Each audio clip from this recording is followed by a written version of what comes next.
ಕನ್ನಡ ವಾಹಿನಿ.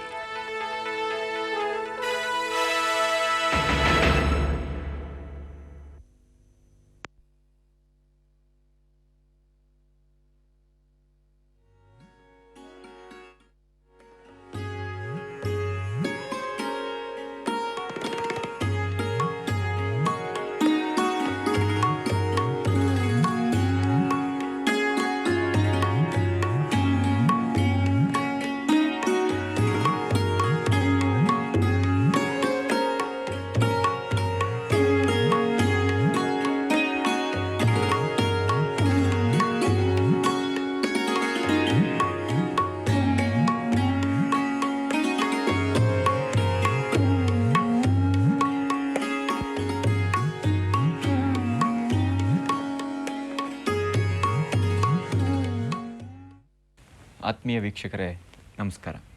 ಜೀವನ ದರ್ಶನ ನೇರ ಫೋನ್ ಇನ್ ಕಾರ್ಯಕ್ರಮಕ್ಕೆ ತಮಗೆ ಆತ್ಮೀಯವಾದ ಸ್ವಾಗತ.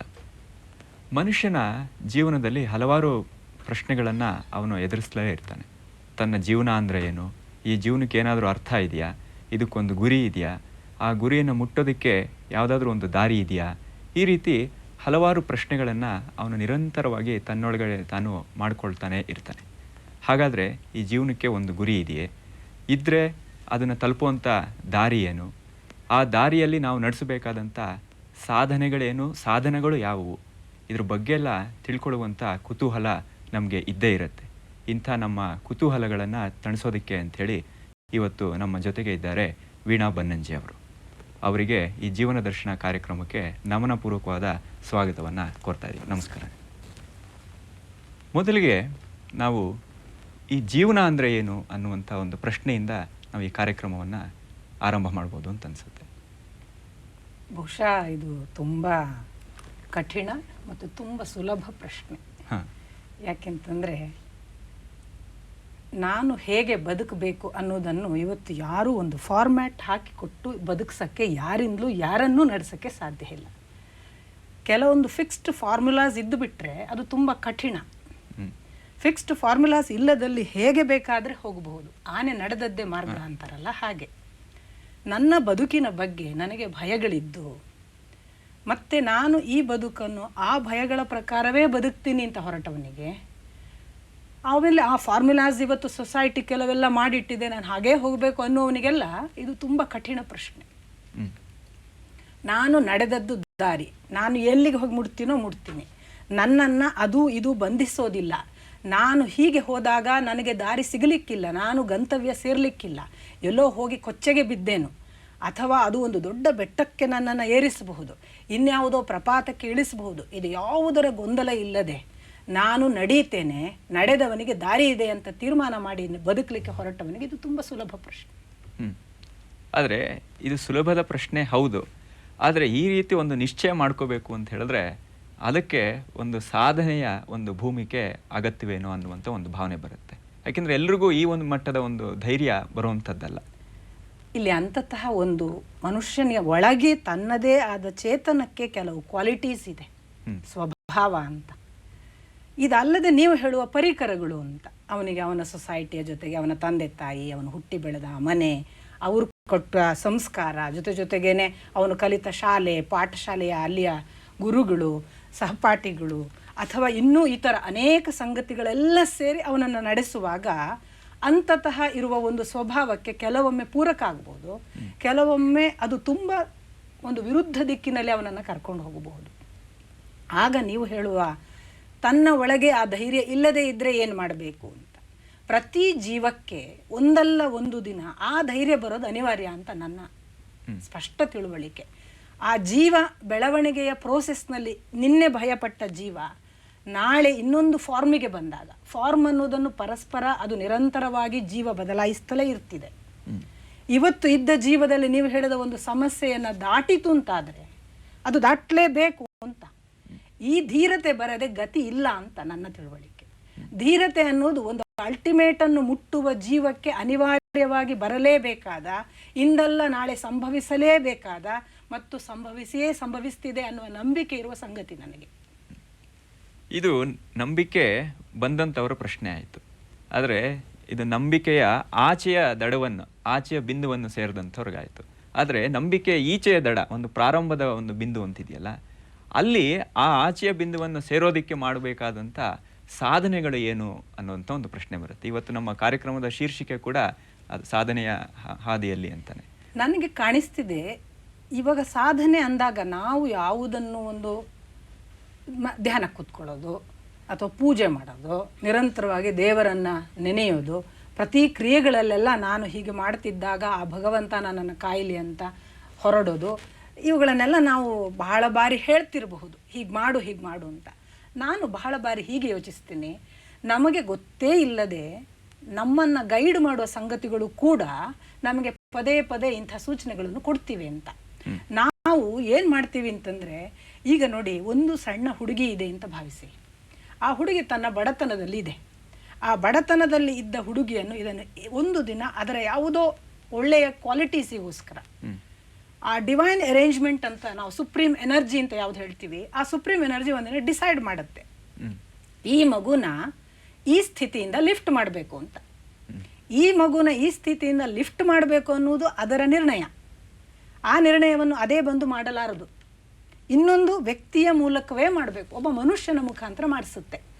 ಆ ಮಗುವಿಗೆ ಅದು ಅರ್ಥ ಆಯಿತು, ಲಿಫ್ಟ್ ಆಯಿತು ಅದರ ಜೀವನ. ಆ ಮಗು ಅರ್ಥ ಮಾಡ್ಕೊಳ್ಳಿಲ್ಲ, ಅನುಮಾನಿಸಿತು, ಅದು ಅಲ್ಲೇ ಉಳಿತಿದೆ. ಇದು ನಿರಂತರ ಈ ಥರದ ಸೂಚನೆಗಳು ಪ್ರತಿ ವ್ಯಕ್ತಿಗೆ ಬರ್ತಿದೆ. ನಿಮಗೆ ಗೊತ್ತಿದೆ, ಶಿರಡಿ ಬಾಬಾ ತಾನು ಬರ್ತೀನಿ ನಿಮ್ಮ ಮನೆಗೆ ಅಂತ ಒಬ್ಬ ಅತಿಥಿಯಾಗಿ ಬರ್ತೀನಿ ನಾನು ಅಂತ ಹೇಳಿ ಕಳಿಸಿದ ಭಕ್ತನ ಹತ್ರ. ಅವಾಗ ಕಾದ 3 ದಿನ ಒಂದು ನಾಯಿ ಬಂದೋಯ್ತು, ಅವ್ನು ನಾಯಿನ ಓಡಿಸಿದ ಅನ್ನೋ ಕಥೆ ಬಹಳ ಪ್ರಚಲಿತ.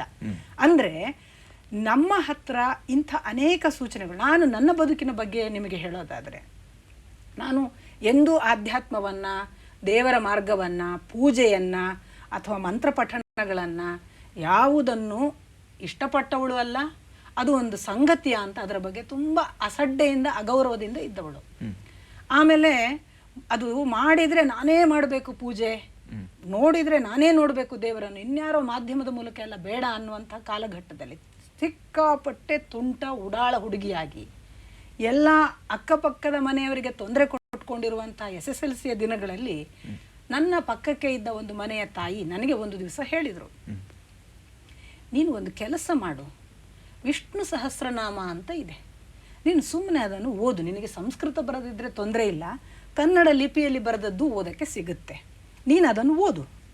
ಓದ್ತಾ ಹೋದ ಹಾಗೇನೆ ನಿನಗೆ ಒಂದು ಮನಸ್ಸಿನಲ್ಲಿ ಸ್ಪಷ್ಟ ತಿಳುವಳಿಕೆ ಇರಲಿ, ನನಗೆ ಏನೂ ಬೇಕು ಅಂತ ನೀನು ಇದನ್ನು ಓದಬೇಡ, ಸುಮ್ಮನೆ ಓದು. ಆ ಓದಿನಲ್ಲಿ ವಿಷ್ಣು ಸಹಸ್ರನಾಮಕ್ಕೊಂದು ಬಲ ಇದೆ. ಏನು ಬಲ? ಅದು ನಿನ್ನನ್ನು ನಿನಗೆ ಏನು ಬೇಕೋ ಅಲ್ಲಿಗೆ ಮುಟ್ಟಿಸ್ತಿದೆ. ನನಗೆ ಆ ವಿಷ್ಣು ಸಹಸ್ರನಾಮದ ಆಕರ್ಷಣೆಗಿಂತಲೂ ನನಗೆ ಆ ತಾಯಿ ಹೇಳಿದ ಮಾತಿದೆಯಲ್ಲ, ನಿನಗೆ ಏನು ಬೇಕು ಅಂತ ಆ ಕೃತಿಗೆ ಗೊತ್ತಿದೆ, ಆ ಮಂತ್ರಕ್ಕೆ ಗೊತ್ತಿದೆ, ಅದು ನಿನ್ನನ್ನು ಅಲ್ಲಿಗೆ ಮುಟ್ಟಿಸ್ತಿದೆ ಅಂತ ಹೇಳಿದ ಮಾತು ತುಂಬ ಹಿಡಿಸ್ತು. ಆವತ್ತೇ ಹೋಗಿ ನಾನು ವಿಷ್ಣು ಸಹಸ್ರನಾಮ ಪುಸ್ತಕ ತಗೊಂಡು ಬಂದು ಕೂತು ದಿನಾ ಬೆಳಗ್ಗೆ ನನ್ನ ಹಲ್ಲು ಬ್ರಷ್ ಆದ ತಕ್ಷಣಕ್ಕೇ ನಮ್ಮ ಮನೆಯಲ್ಲಿದ್ದ ರಾಯರ ಗುಡಿ, ನಮ್ಮ ಮನೆಯಲ್ಲೇ ಒಂದು ರಾಯರ ಗುಡಿ ಇರೋದ್ರಿಂದ ನಾನು ಅವರನ್ನೊಂದು ನಮಸ್ಕರಿಸ್ತಿದ್ದೆ, ಬೇರೆ ಯಾವ ದೇವಸ್ಥಾನಕ್ಕೆ ಹೋಗಿಲ್ಲ. ಅಲ್ಲಿ ಕೂತು ಅದನ್ನು ಪೂರ್ತಿ ಓದಿಯೇ ಎದ್ದು ನಮಸ್ಕಾರ ಮಾಡಿ ನನ್ನ ಮಾತಿಗೆ ತೊಡಗ್ತಿದ್ದೆ. ನನಗೆ ಇವತ್ತು ಸ್ಪಷ್ಟವಾಗಿ ಅರ್ಥ ಆಗ್ತಿದೆ, ವಿಷ್ಣು ಸಹಸ್ರನಾಮವನ್ನು ಓದಿದ ನಂತರವೂ ಕೂಡ ನಾನು ಹೇಳ್ತಿದ್ದದ್ದು, ನನಗೆ ಏನು ಬೇಕು ನಿನಗೆ ಗೊತ್ತು, ಅದನ್ನು ನನಗೆ ಕೊಡು, ನನಗೆ ಏನು ಬೇಡ ನಿನಗೆ ಗೊತ್ತು, ಅದನ್ನು ನನ್ನಿಂದ ನಿವಾರಿಸು. ಈ ಪ್ರಾರ್ಥನೆ ಜೊತೆಗೆ ನಾನು ಮುಗಿಸ್ತಿದ್ದೆ. ನನ್ನನ್ನು ಇವತ್ತು ಯಾವುದೋ ಒಂದು ಇಂಥ ದಾರಿಗೆ ಅಂತ ತಂದಿದ್ರೆ ಅದರಲ್ಲಿ ಆ ಪಾಲು ಕೂಡ ಇದೆ ಅಂತ ನಾನು ಭಾವಿಸ್ತೇನೆ. ಹೀಗೆ ನಮಗೆ ಸಾಧನೆಗೆ ಸೂಚನೆಯ ರೂಪದಲ್ಲಿ ನೀನು ಹೀಗೆ ಮಾಡು ಅಂತ ನಮ್ಮ ಅಂತರಂಗದಲ್ಲಿ ಒಂದು, ಅಥವಾ ಹೊರಗಿನಿಂದ ಬಂದ ಯಾವುದೋ ಒಬ್ಬ ಅಪರಿಚಿತ ವ್ಯಕ್ತಿ, ಯಾರೋ ತುಂಬ ಬಲ್ಲವರು ಹೇಳುವ ಸಾಧ್ಯತೆಗಳಿವೆ. ನಾವು ಬಹಳ ಬಾರಿ ಮಿಸ್ ಮಾಡ್ಕೋತೀವಿ, ಕೇಳಲ್ಲ.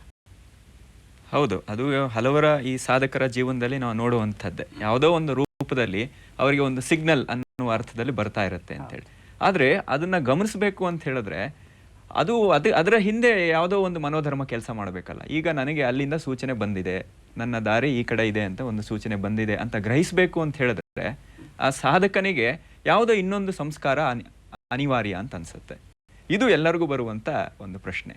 ಅದೇ, ಅದು ನಾನು ಆಗಲೇ ಹೇಳಿದ ಹಾಗೆ ಜೀವಗತಿಯ ನಿರಂತರ ಒಂದು ಚಲನೆಯಲ್ಲಿ ಇಂದಲ್ಲ ನಾಳೆ ಪ್ರತಿ ಜೀವಕ್ಕೆ, ಯಾಕೆಂದರೆ ನಮಗೆ ಗೊತ್ತಿದೆ ನೋಡಿ, ತುಂಬ ಸಂತೋಷದಲ್ಲಿದ್ದವನು ಹೇಳ್ತಿರ್ತಾನೆ, ಸಂತೋಷ ಅನ್ನುವ ಮೆಟೀರಿಯಲಿಸ್ಟಿಕ್ ಕಂಫರ್ಟ್ಸ್ಗಳ ಅರ್ಥದಲ್ಲಿ. ಅವನು ಹೇಳ್ತಿರ್ತಾನೆ ಏನೋ ಒಂದು ಕೊರತೆ ಇದೆ, ಏನು ಅಂತ ಗೊತ್ತಾಗ್ತಿಲ್ಲ, ಎಲ್ಲ ಇದೆ, ನನ್ನ ಸಂಸಾರ ಚೆನ್ನಾಗಿದೆ, ಮಕ್ಕಳು ಚೆನ್ನಾಗಿದ್ದಾರೆ, ಎಲ್ಲ ಸೆಟ್ಲ್ ಆಗಿದ್ದಾರೆ, ನಂಗೆ ಇನ್ನು ಇಷ್ಟು ದೊಡ್ಡ ಮನೆ ಇದೆ, ಎಷ್ಟು ಅಂತಂದರೆ ನಂಗೆ ಇನ್ನೊಂದು ಅಪೇಕ್ಷೆಯೇ ಹುಟ್ಟಲಿಕ್ಕೆ ಬೇಡ, ಅಷ್ಟು ಚೆನ್ನಾದ ನನ್ನ ಮನೆ ಇದೆ, ನನಗೆ ಬೇಕಾದ ಎಲ್ಲ ಪರಿಕರಗಳಿವೆ, ಆದರೆ ಏನೋ ಕೊರತೆ ಇದೆ. ಈ ಏನೋ ಕೊರತೆ ಇದೆ ಅನ್ನೋದನ್ನು ಅವನ ಒಳಗಿನ ಆ ಜೀವ ಅವನಿಗೂ ಹೇಳ್ತಿರುತ್ತೆ, ಅವ ಅದನ್ನು ಬೇರೆಯವ್ರ ಹತ್ರ ಶೇರ್ ಮಾಡ್ತಾ ಇರ್ತಾನೆ. ಇಂಥ ಒಂದು ಒಳ ತುಡಿತ ನಿರಂತರವಾಗಿ ಇಂದಲ್ಲ ನಾಳೆ ಪ್ರತಿ ಜೀವಕ್ಕೆ ಸಂಭವಿಸ್ತದೆ ಅಂತ ನಾನು ಹೇಳೋದು. ಅಂದ್ರೆ ತುಡಿತ ಮುಖ್ಯ ಅಂತ. ಆ ಕೊರತೆಯನ್ನ ಕಂಡುಕೊಂಡು ಆ ಕೊರತೆಯನ್ನ ಪೂರೈಸಿಕೊಳ್ಳುವಂತ, ಕೊರತೆಯನ್ನ ತುಂಬಿಸಿಕೊಳ್ಳುವಂತ ಒಂದು ತುಡಿತ ಅನಿವಾರ್ಯ. ಅಂದ್ರೆ ಸಾಧನೆಯಾಗಿ ಮೊದಲನೇದನ್ನು ನಾವು ತುಡಿತ ಅಂತ ಬೇಕಿದ್ರೆ ಇಟ್ಕೋಬಹುದು.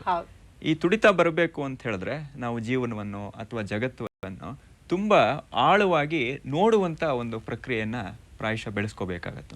ಈ ಅಬ್ಸರ್ವೇಷನ್ ಇಂದಲೇ ನಮ್ಮಲ್ಲಿರುವಂತ ಒಂದು ಕೊರತೆ ಏನಿದೆ ಅನ್ನುವಂಥದ್ದು ಗೊತ್ತಾಗತ್ತೆ ಅನ್ನುವಂಥದ್ದಾಯ್ತು.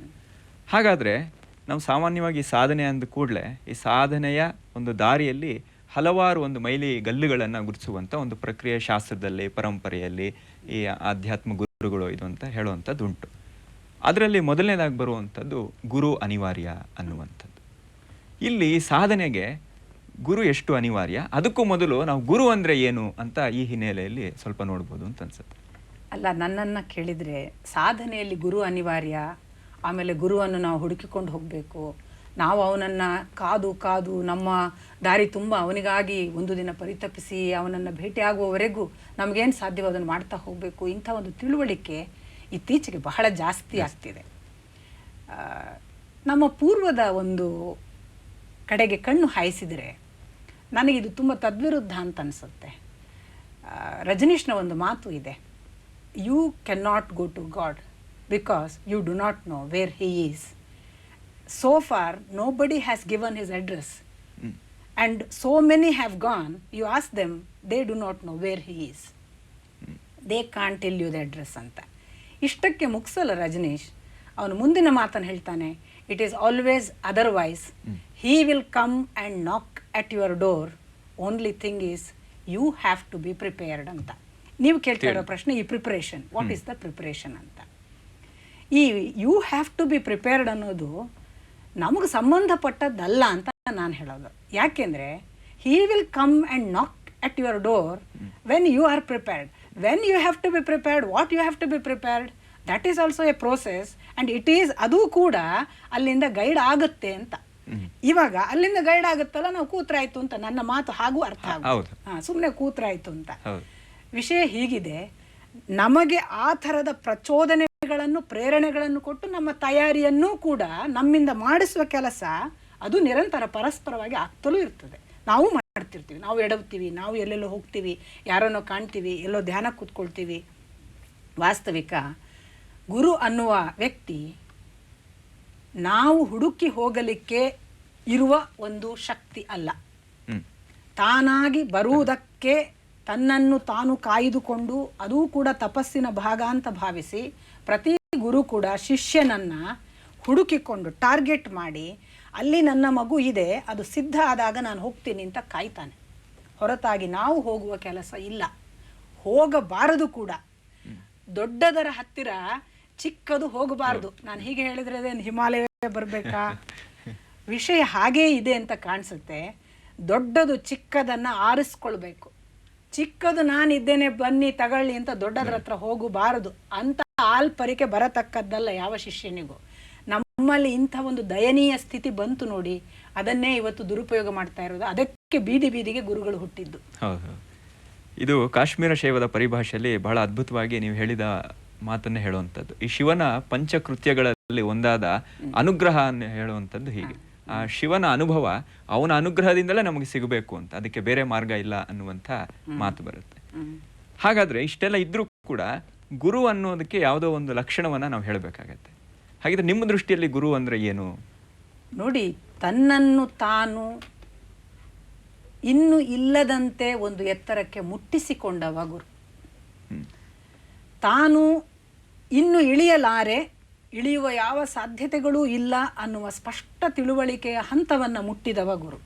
ಜೊತೆಗೆ ನಾನು ಏರಿದ ಎತ್ತರ ಸಾಲದು, ನಾನು ಏರದೇ ಉಳಿದ ಇನ್ನೂ ಎತ್ತರ ಅದು ಇದೆ, ಅದನ್ನು ನನ್ನ ಅಂತೆವಾಸಿ ಮುಟ್ಟಬೇಕು ಅನ್ನುವ ಕಲ್ಪನೆಯಿಂದ ಆ ಹಂತದಲ್ಲಿ ನಿತ್ತು ಇದಕ್ಕೂ ಉತ್ತರೋತ್ತರ ಬೆಳೆಯಲಿ ನನ್ನ ಮಗು ಅಂತ ಇನ್ನೊಂದನ್ನು ಬೆಳೆಸುವ ಹಸಿವು ಹುಟ್ಟಿಸಿಕೊಂಡು ತನ್ನೊಳಗೆ ಅದನ್ನು ಕಾಯ್ದು ತಪಸ್ಸು ಮಾಡಿ ಆ ತಪಸ್ಸಿನ ಫಲಕ್ಕೆ ಒಂದು ಹೊಸ ಗರ್ಭದಲ್ಲಿ ಮಗು ಧರಿಸಿ ಅದನ್ನು ಹೃದಯ ಗರ್ಭ ಅಂತ ಭಾವಿಸಿ ಆ ಮಗುವನ್ನು ತನ್ನ ತೆಕ್ಕೆಗೆ ಮತ್ತೆ ತೆಗೆದುಕೊಂಡು ನೋಡು, ನಾನು ಇಲ್ಲಿಯವರೆಗೆ ನಡೆದಿದ್ದೇನೆ, ಇದು ನನ್ನ ಆಯುಷ್ಕರ್ಮ, ಇದರಾಚೆಗೆ ನಡೆಯಬೇಕಾದದ್ದು ನಿನ್ನ ಹೊಣೆ ಅಂತ ಆ ಮಗುವನ್ನು ಎತ್ತಿ ಅಲ್ಲಿಟ್ಟು ಹೋಗ್ತಾನಲ್ಲ ಉತ್ತರೋತ್ತರ ಬೆಳೀಲಿ ಅಂತ, ಅವ ನಿಜವಾದ ಗುರು.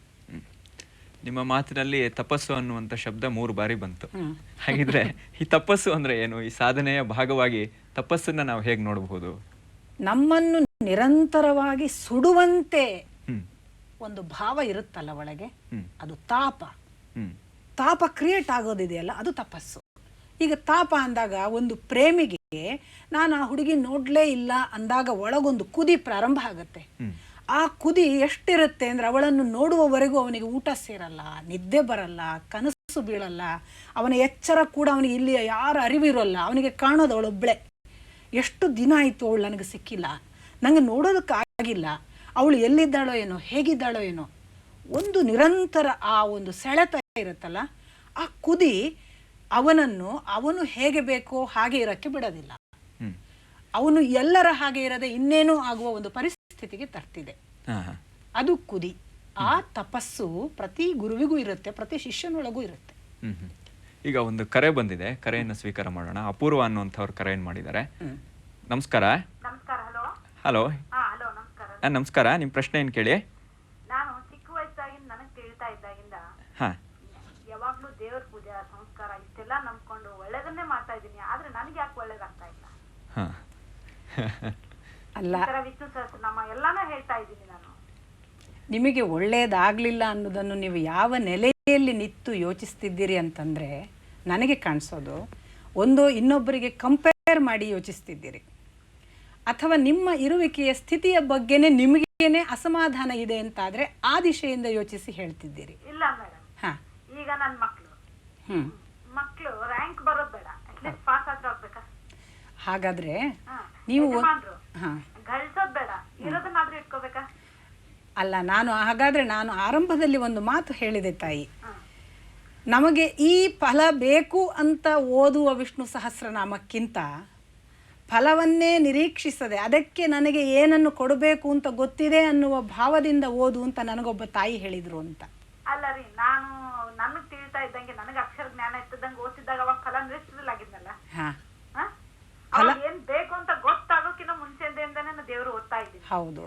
ಆದ್ರೆ ದೇವ್ರು ಇದಾನೋ ಇಲ್ಲೋ, ಮಾಡ್ಬೇಕೋ ಮಾಡ್ಬಾರ್ದು, ಈಗ ಬಿಟ್ರು ಆಗ್ತಾ ಇಲ್ಲ, ಓದ್ರೂ ಯಾವ ತೃಪ್ತಿನೂ ಇಲ್ಲ, ಹೀಗೆ ಇದ್ರಲ್ಲಿ ಕಂಟಿನ್ಯೂ. ಒಂದ್ ಸ್ವಲ್ಪ ಆದ್ರೂ ಇದ್ದಷ್ಟಕ್ಕಾದ್ರೂ ಇರ್ಬೇಕು, ಪ್ಲಸ್ ಆದ್ರೂ ಆಗ್ಬೇಕು. ಇದು ನಿಮ್ಮ ತಿಳುವಳಿಕೆ. ಅಲ್ಲಿ ಒಂದು ನೀವು ಯಾವುದಕ್ಕೋ ಒಂದು ಪೂಜೆಯನ್ನು ಮುಟ್ಟಿಸ್ತಿದ್ದೀರಲ್ಲ, ಅದಕ್ಕೂ ಒಂದು ಲೆಕ್ಕ ಇದೆ.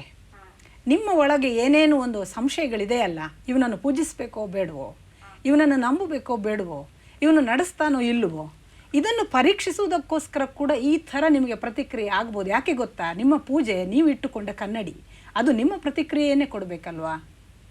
ಅಲ್ಲ ರೀ, ಯಾವ್ದಕ್ಕಾದ್ರೂ ಈಗ 1 ವರ್ಷ 8 ತಿಂಗಳು ಓದಿದ್ಮೇಲೆ ಎಕ್ಸಾಮ್ ಅಂತ ಕೊಡ್ಬೇಕು, ಇಷ್ಟು ವರ್ಷ ಓದಿದ್ಮೇಲೆ ರಿಸಲ್ಟ್ ಅಂತ ಬೇಕಲ್ಲ? ಅಲ್ಲ, ನಿಮಗೆ ಫಲಿತಾಂಶದ ಬಗ್ಗೆಯೇ ಕಾಳಜಿ ಇದೆ, ಆದದ್ರಿಂದಲೇ ಫಲಿತಾಂಶ ಕರ್ತವ್ಯ ಅಂತ ಬಂದಿದ್ಮೇಲೆ ಆ ಕರ್ತವ್ಯ ಕ್ಲಿಯರ್ ಆಗ್ಬೇಕಲ್ಲ.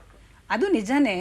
ನಿಮಗೆ ಕರ್ತವ್ಯ ಅನ್ನೋದು, ಈಗ ನಾನು ಒಂದು ಕೆರೆ ಕಟ್ಟುವ ಕೆಲಸ ತೊಡಗಿದೆ ಅಂತ ಇಟ್ಕೊಳ್ಳಿ, ಕೆರೆ ಕಟ್ಟುವ ಕೆಲಸಕ್ಕೆ ತೊಡಗಿದ ಎಲ್ಲ ಪರಿಕರಗಳಿವೆ, ನನ್ನ ಶ್ರಮ ಇದೆ, ಸಾರ್ಥಕತೆ ಇದೆ, 2 ವರ್ಷದಲ್ಲಿ ಆಗಬೇಕಾದ ಕೆಲಸ ಆಗಲಿಲ್ಲ, 4 ವರ್ಷಕ್ಕಾಯ್ತು ಅಂತ ಇಟ್ಕೊಳ್ಳಿ, ಕೆರೆ ಆಯಿತು. ನಿಮಗೆ ಏನು 2 ವರ್ಷಕ್ಕೆ ಯಾಕೆ ಆಗಲಿಲ್ಲ ಅನ್ನುವ ಅಸಮಾಧಾನ, ಅತೃಪ್ತಿಯೇ ನಿಮ್ಮನ್ನು ಹಿಂದೆ ಸರಿಸಿದ್ರೆ ನಿಮ್ಮ ಇನ್ನುಳಿದ 2 ವರ್ಷದ ಕೆಲಸಕ್ಕೆ ದಾಪುಗಾಲು ಹಾಕಕ್ಕೆ ಆಗೋದಿಲ್ಲ. ನಿಮಗೆ ಆಗಲಿಲ್ಲ ಅಂತ ಇಟ್ಕೊಳ್ಳಿ, ಒಂದು ಚಾಲೆಂಜ್ ತಗೊಂಡು ಮುಂದೆ ಹೋಗುವ ಬಲ ಆ ಆಗಲಿಲ್ಲ ಅನ್ನುವ ಸಂಗತಿ ನಮಗೆ ಕೊಡಬೇಕೆ ಹೊರತು ಅನುಮಾನವನ್ನು ಕೊಡತಕ್ಕದ್ದಲ್ಲ.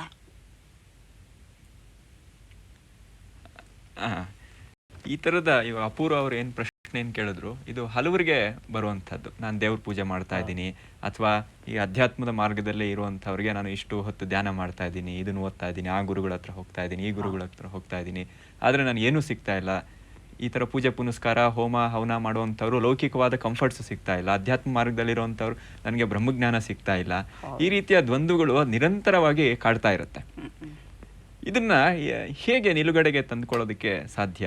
ಅಲ್ಲ, ಯೋಗದ ಆರಂಭ ಯಾವಾಗಲೂ ದ್ವಂದ್ವವೇ. ಎರಡು ಒಂದಾಗುವುದಕ್ಕೆ ಕಾಲ ಖಂಡಿತ ಬರುತ್ತೆ.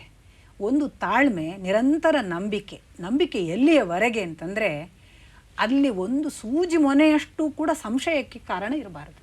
ನಮ್ಮ ಅನೇಕ ಸಂಗತಿಗಳು ಹೇಗೆ ಅಂತಂದರೆ ನಮ್ಮ ಎಫರ್ಟ್ಗಳಲ್ಲೆಲ್ಲ ಒಂದು ನಿರಂತರ ಸಂಶಯ ಅದರ ಬೆನ್ನಿಗೆ ಇರುತ್ತೆ. ಆ ಸಂಶಯವೇ ನಮ್ಮನ್ನು ಹಿಂದೆ ಸರಿಯುವ ಒಂದು ಕಾರಣ ಕೂಡ. ಅದಕ್ಕೆ ಸಂಶಯಾತ್ಮ ಅವಿನಶ್ಯತಿ ಅಂತ ಕೃಷ್ಣ ಪದೇ ಪದೇ ಅರ್ಜುನನ ಅಲ್ಲಿ ಎಚ್ಚರಿಸ್ತಾನೆ. ಅದು ಅರ್ಜುನನಿಗೆ ಕೊಡುವ ಎಚ್ಚರ ಅಲ್ಲ, ನಮಗೆಲ್ಲರಿಗೂ ಕೊಡುವ ಎಚ್ಚರ ಅಂತ ನಾನು ಭಾವಿಸ್ತೇನೆ. ಯಾಕಂದರೆ ಕೃಷ್ಣ ಯೋಗ ಗುರುವೇ. ಹೌದು.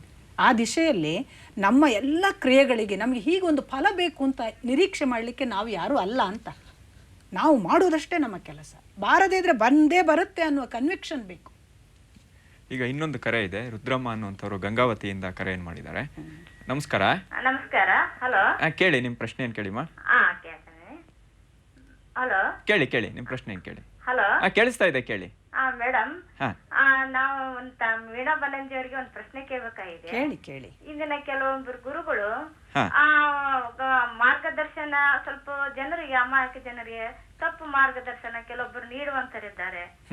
ಅಂತ ಒಂದು ಗುರುಗಳಿಗೆ ನೀವೇನು ಹೇಳ್ತೀರಾ? ದಯವಿಟ್ಟು ಹೇಳಿ. ಅಲ್ಲ, ನಾನು ಎಲ್ಲ ಗುರುಗಳಿಗೆ ಅತ್ಯಂತ ಚಿಕ್ಕವಳಾದ ಶಿಷ್ಯಾತಿ ಶಿಷ್ಯೆ. ಆದರೆ ನನ್ನ ಒಂದು ಸ್ಪಷ್ಟ ತಿಳುವಳಿಕೆ ಏನು ಅಂತಂದರೆ, ಯಾರೇ ಮಾರ್ಗದರ್ಶನ ಮಾಡುವಾಗ ತಪ್ಪು ತಿಳುವಳಿಕೆ ಕೊಡ್ತಿದ್ದಾರೆ, ಇವರು ಹೀಗೆ ಕೊಟ್ಟರೆ ಹೇಗೆ ಅನ್ನುವ ಎಚ್ಚರ ನಮಗೆ ಬಂದರೆ ಖಂಡಿತ ಗುರುವಿಗೂ ಒಂದು ದಿನ ಅದು ದಾರಿ ತೋರಿಸಿತ್ತು, ಶಿಷ್ಯಂದರಿಗೂ ದಾರಿ ತೋರಿಸಿತ್ತು. ಆಮೇಲೆ ಕೊಡುವ ಮಾರ್ಗದರ್ಶನದಲ್ಲಿ ದೋಷಗಳಿದೆ ಅನ್ನುವ ಎಚ್ಚರ ಬರಬೇಕಾದದ್ದಕ್ಕೋಸ್ಕರವೇ ಇಂಥ ಸಂಗತಿಗಳೆಲ್ಲ ನಡೀಬೇಕು. ಈ ಸ್ಯಾಚುರೇಷನ್ ಬಾರದೆ ನಮಗೆ ಇನ್ನೊಂದಿದೆ ಅಂತ ಗೊತ್ತಾಗ್ಲಿಕ್ಕೆ ಇಲ್ವಲ್ಲಮ್ಮ. ಈಗ ನಾವು ಈ ಸಾಧನೆ ಬಗ್ಗೆ ಏನೆಲ್ಲ ಮಾತಾಡ್ತಾ ಇದ್ದೀವಿ, ನಾವು ಪ್ರಾರಂಭದಿಂದ ಎಲ್ಲೋ ಕೂಡ ಅಧ್ಯಾತ್ಮ ಅನ್ನುವಂಥ ಶಬ್ದವನ್ನು ನಾವೇನು ಬಳಸಲಿಲ್ಲ. ನಾನು ಒಂದೇ ಒಂದು ಬಾರಿ ಈಗೊಂದು ಬಳಸಿದ್ ಬಿಟ್ರೆ ಬರಲಿಲ್ಲ. ಆದರೂ ಕೂಡ ಸಾಧನೆ ಅಂದ ಕೂಡಲೇ ನಮಗೆ ಸಹಜವಾಗಿ ಅಧ್ಯಾತ್ಮ ಅನ್ನುವಂಥ ಒಂದು ಶಬ್ದದ ಕಡೆಗೆ ನಮ್ಮ ಮನಸ್ಸು ಹೋಗುತ್ತೆ. ಅದ್ರ ಸುತ್ತಮುತ್ತಲೇ ನಮ್ಮ ಸಾಧನೆಯ ಬಗ್ಗೆ ಮಾತುಕತೆ ಎಲ್ಲ ನಡೆಯುತ್ತೆ. ಹಾಗಿದ್ರೆ ಈ ಅಧ್ಯಾತ್ಮ ಅಂದರೆ ಏನು ಅನ್ನುವಂಥದ್ದು ಮೊದಲು ನಾವು ನಿಶ್ಚಯ ಮಾಡ್ಕೋಬೇಕಾಗತ್ತೆ. ಹಾಗಾಗಿ ನಾವು ಗುರುವಿನ ಅನ್ವೇಷಣೆ ಇದೆಲ್ಲ ಮಾಡುವಂಥದ್ದು ಕೂಡ ಈ ಅಧ್ಯಾತ್ಮದ ಸಾಧನೆಗೋಸ್ಕರ. ಆಗ ಈ ರೀತಿಯ ತಪ್ಪು ತಿಳುವಳಿಕೆ, ತಪ್ಪು ಅಭಿಪ್ರಾಯಗಳು ಬರೋದೆಲ್ಲ ತಪ್ಪತ್ತೆ. ಹಾಗಾಗಿ ಮೊದಲಿಗೆ ಈ ಅಧ್ಯಾತ್ಮ ಅಂದರೆ ಏನು? ಅಲ್ಲ, ನಮ್ಗೆ ಏನು ಅಂತಂದರೆ, ಈಗ ಒಂದೊಂದು ಕ್ಷೇತ್ರವನ್ನು ಗುರುತಿಸ್ಕೊಳ್ಳಿಕ್ಕೆ ಬೇಕಿದ್ರೆ ನೀವು ಇದು ಆಧ್ಯಾತ್ಮ ಕ್ಷೇತ್ರ ಅಂತ ಹೇಳಿ ನನಗೆ ಅದು ಬದುಕಿಗಿಂತ ಬೇರೆ ಅನಿಸಿಲ್ಲ. ಆಧ್ಯಾತ್ಮ ಅಂದರೆ ಇದೆ, ಆಧ್ಯಾತ್ಮದಲ್ಲಿ ಇದೇ ಇರುತ್ತೆ, ಅದರಲ್ಲಿ ಪೂಜೆ ಪುನಸ್ಕಾರ, ಮಂತ್ರ ಪಠಣ, ಧ್ಯಾನ, ಈ ಸಾಧನೆ, ಅಂತರಂಗದ ಬೆಳವಣಿಗೆ ಇಷ್ಟೇ ಇರುತ್ತೆ ಅನ್ನೋರಿಗೆ ನಾನು ಆಧ್ಯಾತ್ಮ ಶಬ್ದವನ್ನು ಇನ್ನಷ್ಟು ವಿಸ್ತರಿಸ್ಕೊಳ್ಳಿ ಅಂತೀನಿ. ಯಾಕಂದರೆ ನನಗೆ ಅದು ಬದುಕು. ನೀವು ಏನು ಮಾಡಿದ್ದು ಅದು ಆಧ್ಯಾತ್ಮ ನನ್ನ ಪ್ರಕಾರ. ಅದಕ್ಕೊಂದು ಸ್ಪೆಸಿಫಿಕ್ ಆದ ಗೆರೆಗಳಿಲ್ಲ. ನಮ್ಮಲ್ಲಿ ಏನಾಗಿದೆ ಅಂತಂದರೆ, ಅವನೆಂಥ ಆಧ್ಯಾತ್ಮಿಕ ವ್ಯಕ್ತಿ ಅಂತೆ, ಅವನು ಹೀಗೂ ಮಾಡೋದ, ಅವನು ಎಲ್ಲರ ಹಾಗೆ ಪ್ಯಾಂಟು ಶರ್ಟ್ ಹಾಕ್ತಾನೆ, ಅರೆ ಅವನು ಜುಟ್ಟು ಬಿಟ್ಟಿಲ್ಲ, ಅವನಿಗೆ ಗಡ್ಡ ಇಲ್ಲ, ಅವನು ಎಲ್ಲರ ಹಾಗೆ ಒಳ್ಳೆ ಸೆಂಟ್ ಹಾಕ್ತಾನೆ, ಪರ್ಫ್ಯೂಮ್ಡ್ ಮನುಷ್ಯ, ಆಚೆ ಈಚೆ ಹೋದರೆ ಪರಿಮಳ ಬರ್ತಾನೆ, ಬೆನ್ಸ್ ಕಾರಲ್ಲಿ ಹೋಗ್ತಾನೆ, ಇವನು ಹೇಗೆ ಸ್ವಾಮೀಜಿ ಆಗ್ತಾನೆ, ಆಧ್ಯಾತ್ಮದವರೆಲ್ಲ ಎಲ್ಲ ಬಿಟ್ಟಿರಬೇಕಲ್ಲ, ಹೀಗೆ ಏನೇನೋ ಅಂದರೆ ನಮಗೆ ಅವಶ್ಯಕತೆ ಇಲ್ಲದ ತಪ್ಪು ತಿಳುವಳಿಕೆಗಳಿವೆ. ಆಧ್ಯಾತ್ಮ ಇಲ್ಲಿರುವ ಯಾವುದನ್ನೂ ನಿಷೇಧಿಸದ ಸಂಗತಿ. ಈಗ ಇನ್ನೊಂದು ಕರೆ ಇದೆ, ಕರೆಯನ್ನು ಸ್ವೀಕಾರ ಮಾಡಿ ನಮ್ಮ ಚರ್ಚೆಯನ್ನು ಮುಂದುವರಿಸೋಣ. ವಿಜಯಲಕ್ಷ್ಮಿ ಅನ್ನುವಂಥವ್ರು ಕರೆಯನ್ನು ಮಾಡಿದ್ದಾರೆ. ನಮಸ್ಕಾರ ವಿಜಯಲಕ್ಷ್ಮಿ ಅವರೇ. ನಮಸ್ಕಾರ. ಕೇಳಿ, ತಮ್ಮ ಪ್ರಶ್ನೆ ಏನು ಕೇಳಿ. ನಮಸ್ಕಾರ ಮೇಡಮ್. ನಮಸ್ಕಾರಮ್ಮ. ಇದು ನಾವು ವಿಶ್ವಸಹಸ್ರನಾಮ ಹೇಳ್ಕೊಳ್ತಾ ಇದ್ದೀವಿ. ಆಮೇಲೆ ಇನ್ನೊಂದು, ಧ್ಯಾನಕ್ಕೆ ಕೂತ್ಕೊಂಡಾಗ ನನಗೆ ಏಕಾಗ್ರತೆ ಬರಲ್ಲ. ಆ ಏಕಾಗ್ರತೆ ಬರಬೇಕು ಅಂದ್ರೆ ಏನ್ ಮಾಡ್ಬೇಕು? ಸಾಧನೆಯಲ್ಲಿ ಮುಂದುವರಿಬೇಕು ಅಂದ್ರೆ ಏನ್ ಮಾಡ್ಬೇಕು ಹೇಳಿ. ತಾಯಿ, ನನ್ನ ಅನುಭವದ ಮೇಲೆ ನಾನು ಕೆಲವು ಅಲ್ಪ ಸಂಗತಿಗಳನ್ನು ಹೇಳ್ತೀನಿ. ಇವೇನು ಮಾರ್ಗದರ್ಶನ ಅಂತ ದಯವಿಟ್ಟು ಭಾವಿಸ್ಬೇಕಾಗಿಲ್ಲ. ನಿಮಗೆ ಅನುಕೂಲ ಆದರೆ ಸ್ವೀಕರಿಸಿ. ಯದ್ ರೋಚತೆ ತದ್ ಗ್ರಾಹ್ಯಂ ನ ರೋಚತೆ ತತ್ಯಾಜ್ಯಂ ಅಂತ. ಈ ದೃಷ್ಟಿಯಿಂದ ನನ್ನ ತಿಳುವಳಿಕೆ ಮೇಲೆ ನಿಮಗೆ ಈ ಧ್ಯಾನಕ್ಕೆ ಕೂತ್ಕೊಂಡಾಗ ಏಕಾಗ್ರತೆ ಬರಬೇಕು ಅನ್ನುವ ಒಂದು ಆ ಪೂರ್ವಗ್ರಹ ಆದರೂ ಯಾಕೆ ತಾಯಿ? ಧ್ಯಾನಕ್ಕೆ ಕೂತ್ಕೊಂಡಿದ್ದೀರಿ, ಈಗ ನಾನು ಕೂತ್ಕೊಂಡಿದ್ದೇನೆ ಅಂತ ಅನ್ನೋದಷ್ಟೇ ಗೊತ್ತಿದ್ರೆ ಸಾಕು. ನಾನು ಕಣ್ಣು ಮುಚ್ಚಿ ಕೂತಿದ್ದೇನೆ. ಈ ಕೂತಿದ್ದೇನೆ ಅನ್ನುವ ಎಚ್ಚರದಲ್ಲಿ ಮನಸ್ಸನ್ನು ನಾವು ನೋಡ್ತೀವಿ ಅಲ್ವಾ? ನೀವೀಗ ಹೇಳೋದು ಏಕಾಗ್ರತೆ ಅನ್ನೋದು ಯಾವ ಉದ್ದೇಶದಿಂದ? ಯಾವುದು ನಿಮಗೆ ಏಕಾಗ್ರತೆ? ಏಕಾಗ್ರತೆ ಅಂದ್ರೆ ಈ ದೇವ್ರ ಮೇಲೆ ನಿರಂತರವಾಗಿ ನಮ್ಮ ಮನಸ್ಸು ಬರಬೇಕು. ಇದನ್ನೇ ನಾನು ಹೇಳೋದು ತಾಯಿ. ಮನಸ್ಸಿಗೆ ಇದನ್ನೇ ನೋಡು ಅಂದ ಕೂಡಲೇ ಮನಸ್ಸು ಬಹಳ ಬಹಳ ಮಂಗಚೇಷ್ಟೆಗೆ ತೊಡಗ್ತಿದೆ ಅಲ್ವಾ? ಯಾವತ್ತೂ ಕೂಡ ಮನಸ್ಸಿನ ಗುಣ. ಈಗ ನಿಮ್ಗೊಬ್ರು ಹೊಸ ವ್ಯಕ್ತಿ ಪರಿಚಯ ಆಗ್ತಾರೆ, ನಿಮಗೆ ಬೇಕಾದ ಹಾಗೆ ಅವರನ್ನು ಅರ್ಥ ಮಾಡ್ಕೋತಿರೋ? ಅವ್ರು ಹೇಗಿದ್ದಾರೆ ಅಂತ ಮೊದಲೆಲ್ಲ ನೋಡಿಕೊಳ್ತಿರೋ? ಅವ್ರು ಹೇಗಿದ್ದಾರೆ ಅಂತ ಮೊದಲು ನಾವು ನೋಡಿಕೊಳ್ಬೇಕಲ್ವಾ? ನಮಗೆ ಸ್ನೇಹ ಆಗ್ಬೇಕಾದ್ರೆ ಆ ವ್ಯಕ್ತಿ ಹೇಗಿದ್ದಾರೆ ಅಂತ ಮೊದಲೆಲ್ಲ ನಾವು ಅಬ್ಸರ್ವ್ ಮಾಡ್ತೀವಿ. ಹಾಗೆ ನಾವು ಕೂತ್ಕೊಂಡಾಗ ನಮ್ಮ ಮನಸ್ಸನ್ನು ನಾವು ತದೇಕ ಚಿತ್ತದಿಂದ ನೋಡಬೇಕು ಮಾತ್ರ. ನಮಗೆ ಅದರಲ್ಲಿ ಮನಸ್ಸನ್ನು ಹೀಗೆ ಹೋಗು ಅಂತ ಹೇಳುವ ಯಾವ ಹಕ್ಕುಗಳೂ ಇಲ್ಲ. ಮನಸ್ಸು ಹೇಗಿದೆ ಅಂತ ನೋಡುವುದೇ ಧ್ಯಾನ. ಮನಸ್ಸು ಇವತ್ತು ಬೆಳಿಗ್ಗೆ ಇಡ್ಲಿ ಮಾಡಿತ್ತು, ಅದಕ್ಕೆ ಚಟ್ನಿ ರುಚಿಯಾಗಿರ್ಲಿಲ್ಲ, ಮಧ್ಯಾಹ್ನ ಇನ್ನು ನಾನು ಯಾವ ಪಲ್ಯ ಮಾಡಲಿ, ಯಾವುದನ್ನು ಹಾಕಿದರೆ ಇವತ್ತು ಹುಳಿ ರುಚಿಯಾಗತ್ತೆ, ನನ್ನ ಗಂಡನಿಗೆ ಯಾವ್ದು ಸೇರುತ್ತೆ, ಇದನ್ನೆಲ್ಲ ಯೋಚನೆ ಮಾಡ್ತಾ ಇರುತ್ತೆ ಅಂತ ಇಟ್ಕೊಳ್ಳೋಣ. ಅದೇ ಇದನ್ನ ಯಾಕೆ ಚಂಚಲ ಅಂತೀರಿ ತಾಯಿ? ಮನಸ್ಸಿನ ಗುಣ ಅದು ಅಲ್ವಾ? ಮನಸ್ಸು ಹೀಗೆ ಯೋಚನೆ ಮಾಡ್ತಿದ್ರೆ ದಯವಿಟ್ಟು ಆ ಮನಸ್ಸನ್ನು ನೋಡುವುದನ್ನು ಕಲಿಯೋಣ. ಮನಸ್ಸು ನಾವು ನೋಡ್ತಲೇ ಇದ್ರೆ ಅದು ನಮ್ಮನ್ನು ಅತ್ಯಂತ ಅದ್ಭುತ ಜಗತ್ತಿಗೆ ಒಯ್ಯುವ ಒಂದು ತಾಕತ್ತಿರುವ ಬಹಳ ಪವರ್ಫುಲ್ ಆದ ಒಂದು ಸಾಧನ ನಮ್ಮ ಒಳಗಿರುವಂಥದ್ದು. ನಾವೇನು ಮಾಡ್ತಿದ್ದೀವಿ, ನೀನು ಅದನ್ನು ನೋಡಬೇಡ ಇದನ್ನು ನೋಡಬೇಡ ಅಂತ ಅದಕ್ಕೆ ಗೈಡ್ಲೈನ್ಸ್ ಕೊಡ್ತಿದ್ದೀವಿ. ನನ್ನ ಪ್ರಕಾರ ಮನಸ್ಸು ಒಂದು ಒಳ್ಳೆಯ ಡ್ರೈವರ್, ನಾವು ಜಸ್ಟ್ ಪ್ಯಾಸೆಂಜರ್ನ ಹಾಗೆ. ಈಗ ಒಂದು ಗೊತ್ತಿಲ್ಲದ ಊರಿಗೆ ಬೆಂಗಳೂರಿಗೆ ಬಂದಿದ್ದೀರಿ ಅಂತ ಇಟ್ಕೊಳ್ಳಿ, ಬಂದವರೇ ಒಬ್ಬ ಕಾರ್ನವನನ್ನು ಬುಕ್ ಮಾಡ್ತೀರಿ. ಅವನಿಗೆ ಹೇಳ್ತೀರಿ, ನನಗೆ ಬೆಂಗಳೂರು ಗೊತ್ತಿಲ್ಲಪ್ಪ, ನೀನು ಈ ಊರಿನವನು, ಅಡ್ರೆಸ್ ಕೊಡ್ತೀನಿ ನೋಡಿ, ಇಲ್ಲಿಗೆ ಹೋಗಬೇಕು ಅಂತ. ನೀವು ಹಿಂದೆ ಕೂತ್ಕೋತೀರಿ. ಆಯಿತು ಬಿಡಿ ಮೇಡಮ್ ನೀವು ಕೂತ್ಕೊಳ್ಳಿ ಅಂತಾನೆ ಅವನು. ನೀವು ಹೋಗ್ತೀರಿ, ಕಣ್ಣು ಮುಚ್ಚಿ ನಿದ್ದೆ ಕೂಡ ಮಾಡ್ತೀರಿ. ಅವ ಅಡ್ರೆಸ್ ಬಂದ್ಕೊಂಡು ಹೇಳ್ತಾನೆ, ಇಲ್ಲಿ ಬಂತು ನೋಡಿ ಇಳಿರಿ ಅಂತ. ಹೀಗೆ ಕೂತ್ಕೊಳ್ಳೋಕ್ಕೆ ಕಲಿಬೇಕು ನಾವು ಧ್ಯಾನದಲ್ಲಿ. ಮನಸ್ಸನ್ನು ನೋಡುವುದು ಮಾತ್ರ ನಮ್ಮ ಕೆಲಸ. ಅದು ಎಲ್ಲೆಲ್ಲಿ ಹೋಗ್ತಿದೆ ಅಂತ ನೋಡ್ತಾ ಇರಿ. ಒಂದು ದಿವಸ ಅದು ಬರೀ ಅಡಿಗೆ ಮನೆಯ ಆ ನಿಮ್ಮ ಕಥೆಗಳನ್ನು ಬಿಟ್ಟು ಅದರ ಆಚೆಗಿನ ಎಷ್ಟೆಷ್ಟು ಸಾಧ್ಯತೆಗಳು ಮನಸ್ಸಿಗಿದೆ ಎಲ್ಲ ಲೇಯರ್ಸನ್ನು ತೋರಿಸುತ್ತೆ. ನೋಡುವ ಕ್ರಿಯೆಯನ್ನು ಮಾತ್ರ ನಿರಂತರವಾಗಿ ಎಚ್ಚರದಿಂದ ಮಾಡಬೇಕು.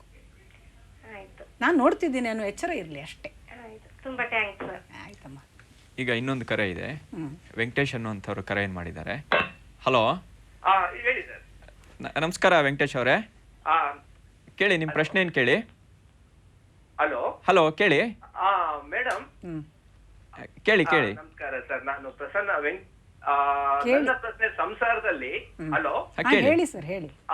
ಸಂಸಾರದಲ್ಲಿ ಕಾಮ್ಯ ಕರ್ಮ ನಿಷ್ಕಾಮ ಕರ್ಮ ಬಹಳ ದ್ವಂದ್ವ ಇದೆಯಲ್ವಾ? ಅಲ್ಲ, ಸಂಸಾರ ಮಾತ್ರ ಅಲ್ಲ, ನಮ್ಮ ಎಲ್ಲ ಕೆಲಸಗಳಲ್ಲಿ ಈ ಒಂದು ಸಮಸ್ಯೆ ಎಲ್ಲರಿಗೂ ಕಾಡಬಹುದು. ಪ್ರತಿ ಕೆಲಸ ಮಾಡುವಾಗ ಅದರಲ್ಲಿ ಲೇಪ ಭಾವ ಇರಬೇಕೋ ಬೇಡೋ ಅಂತ ನಿಮ್ಮ ಪ್ರಶ್ನೆ ಅಲ್ವಾ? ನಮ್ಮ ಸುಖವನ್ನು ಯಾವುದು ಹೆಚ್ಚಿಸ್ತದೋ ಅದನ್ನು ನಾವು ಹೆಚ್ಚು ಮಾಡಬೇಕು. ನಮ್ಮ ದುಃಖವನ್ನು ಯಾವುದು ಹೆಚ್ಚಿಸ್ತದೋ ಅವುಗಳನ್ನೆಲ್ಲ ಬಿಡ್ತಾ ಬರಬೇಕು. ನೀವೇ ಯೋಚಿಸಿ, ಒಂದು ಕೆಲಸ ಮಾಡುವಾಗ ತುಂಬಾ ಓವರ್ ಅಟ್ಯಾಚ್ಡ್ ಆಗಿ ಇದನ್ನು ನಾನು ಮಾಡಿದೆ ಅಂತ ಹೊರಟವನಿಗೆ ಅದರಲ್ಲಿ ಇರುವ ದುಃಖ ಇನ್ಯಾವುದರಲ್ಲೂ ಇಲ್ಲ. ಯಾಕೆಂದ್ರೆ ನೀವು ಮಾಡಿದ ಆ ಕೆಲಸದ ಬಗ್ಗೆ ನಿಮಗೇನೆ ಅತ್ಯಂತ ವ್ಯಾಮೋಹ, ಜೊತೆಗೆ ನಾನು ಮಾಡಿದೆ ಅಂತ ನಿಮಗೆ ಇಷ್ಟು ಅದರ ಬಗ್ಗೆ ಆ ಲೇಪ ಭಾವ ಇರುವಾಗ ಇನ್ನಿತರರು ಹೇಳಿಲ್ಲದಿದ್ರೆ ಮತ್ತು ಅದನ್ನು ಗುರುತಿಸದೇ ಇದ್ರೆ, ನಿಮ್ಮನ್ನು ಅದಕ್ಕೋಸ್ಕರ ಗೌರವಿಸದೇ ಇದ್ರೆ ನಿಮಗೆ ನೋವು ಹೆಚ್ಚಾಗ್ತಾ ಹೋಗುತ್ತೆ. ಬದಲಿಗೆ ನಾನು ಒಬ್ಬ ನೆಪವಾಗಿ ಇದನ್ನು ಮಾಡಿದ್ದೇನೆ, ಈ ಮಾಡಿದ ಕೆಲಸ ನಾನು ಮಾಡಿ ಮುಗಿಯುವವರೆಗೆ ನನ್ನ ಶ್ರಮಕ್ಕೆ ಸಂಬಂಧಪಟ್ಟದ್ದು ಅನ್ನುವ ಭಾವದಿಂದ ನೀವು ಹೊರಟ್ರೆ ಅದು ಮುಗಿದ ತಕ್ಷಣ ಒಂದು ನಿರ್ಲಿಪ್ತ ಭಾವ ಮತ್ತು ಸಂತೋಷ ಇರುತ್ತಲ್ಲ. ಹಾಗಾಗಿ ನಿಷ್ಕಾಮ ಕರ್ಮ ಅನ್ನೋದೇ ಹೆಚ್ಚು ಯೋಗ್ಯ ಅನ್ನೋದು ನಾನು ನನ್ನ ಸಂತೋಷವನ್ನು ಹೆಚ್ಚಿಸುವ ಭಾವದಿಂದ ಅಲ್ವಾ? ಆದ್ರೆ ಇಲ್ಲಿ ನಿಷ್ಕಾಮ ಅಥವಾ ಕಾಮ್ಯ ಕರ್ಮದಲ್ಲಿ ಡಿಮಾರ್ಕೇಶನ್ ಎಕ್ಸಾಕ್ಟ್ ಆಗಿ ಹಾಕೊಳಕ್ಕೂ ಆಗೋದಿಲ್ಲ ಅಲ್ವಾ? ಸಂಪಾದನೆ ಮಾಡ್ಬೇಕು ಅಂತ ಹೋದಾಗ ಅದರಲ್ಲಿ ಅಟ್ಯಾಚ್ಮೆಂಟ್ ಗೊತ್ತಿಲ್ಲದಂಗೆ ಬಂದೇ ಬರುತ್ತೆ. ಕಾಮನೆಗಳು ಎಲ್ಲಾ ಕೆಲಸದಲ್ಲೂ ಉಟ್ಕೊಂತಾ ಇರುತ್ತೆ. ಅದರಲ್ಲಿ ಕೆಲವೊಂದ್ ಕಡೆ ರಾಮಕೃಷ್ಣ ಪರಮಹಂಸರು ಹೇಳ್ದಂಗೆ ಕೈಗೆ ಹರಳೆಣ್ಣೆ ಹಾಕೊಂಡು ಹಲಸಿನ ತೆಗಿಬೇಕು ಅಂದಾಗ ಸಂಸಾರದಲ್ಲೇ ಆಗ್ಲಿ, ಸಂಪಾದನೆಯಲ್ಲೇ ಆಗ್ಲಿ ಅಥವಾ ಸಂಬಂಧಗಳಲ್ಲೇ ಆಗ್ಲಿ ಆ ಕರೆಕ್ಟ್ ಡಿಮಾರ್ಕೇಶನ್ ಹಾಕೊಳಕ್ಕಾಗಲ್ಲ. ಗೊತ್ತಿಲ್ಲದಂಗೆ ಅಟ್ಯಾಚ್ಮೆಂಟ್ ಸಿಕ್ಕಾಕೊಳಕ್ಕಾಗತ್ತೆ. ಅಥವಾ ಕಾಮನೆಗಳಿಲ್ದೆ ಮಾಡೋಕ್ಕೂ ಆಗೋದಿಲ್ಲ ಅಲ್ವಾ? ನೋಡಿ, ನಿಮ್ಗೆ ಈ ಎಚ್ಚರ ಇದೆ ಅಲ್ಲ, ಇದು ಬೇಕಾದಷ್ಟು ದೊಡ್ಡ ನಿಷ್ಕಾಮ ಕರ್ಮಕ್ಕೆ ಹೊರಡ್ಲಿಕ್ಕೆ ತಯಾರಿ ಮಾಡ್ತಾ ಇರುವಂತಹ ಪ್ರಾಥಮಿಕ ಹಂತ. ಇದು ಬಹಳ ಒಳ್ಳೆಯ ಎಚ್ಚರ. ಹೌದು, ನನಗೆ ಇಲ್ಲಿ ಡಿಮಾರ್ಕೇಶನ್ ಮಾಡ್ಲಿಕ್ಕೆ ಆಗ್ತಿಲ್ಲ, ಏನೋ ಅಟ್ಯಾಚ್ಮೆಂಟ್ ಇದೆ, ಇರ್ಲಿ ಈಗ ಅಟ್ಯಾಚ್ಮೆಂಟ್ ಅಲ್ಲಿ ಮಾಡ್ತೀನಿ ಅನ್ನೋ ಎಚ್ಚರವೇ ನಿಷ್ಕಾಮ ಕರ್ಮದ ಆರಂಭ ಅಂತ ನಾನು ಭಾವಿಸ್ತೇನೆ.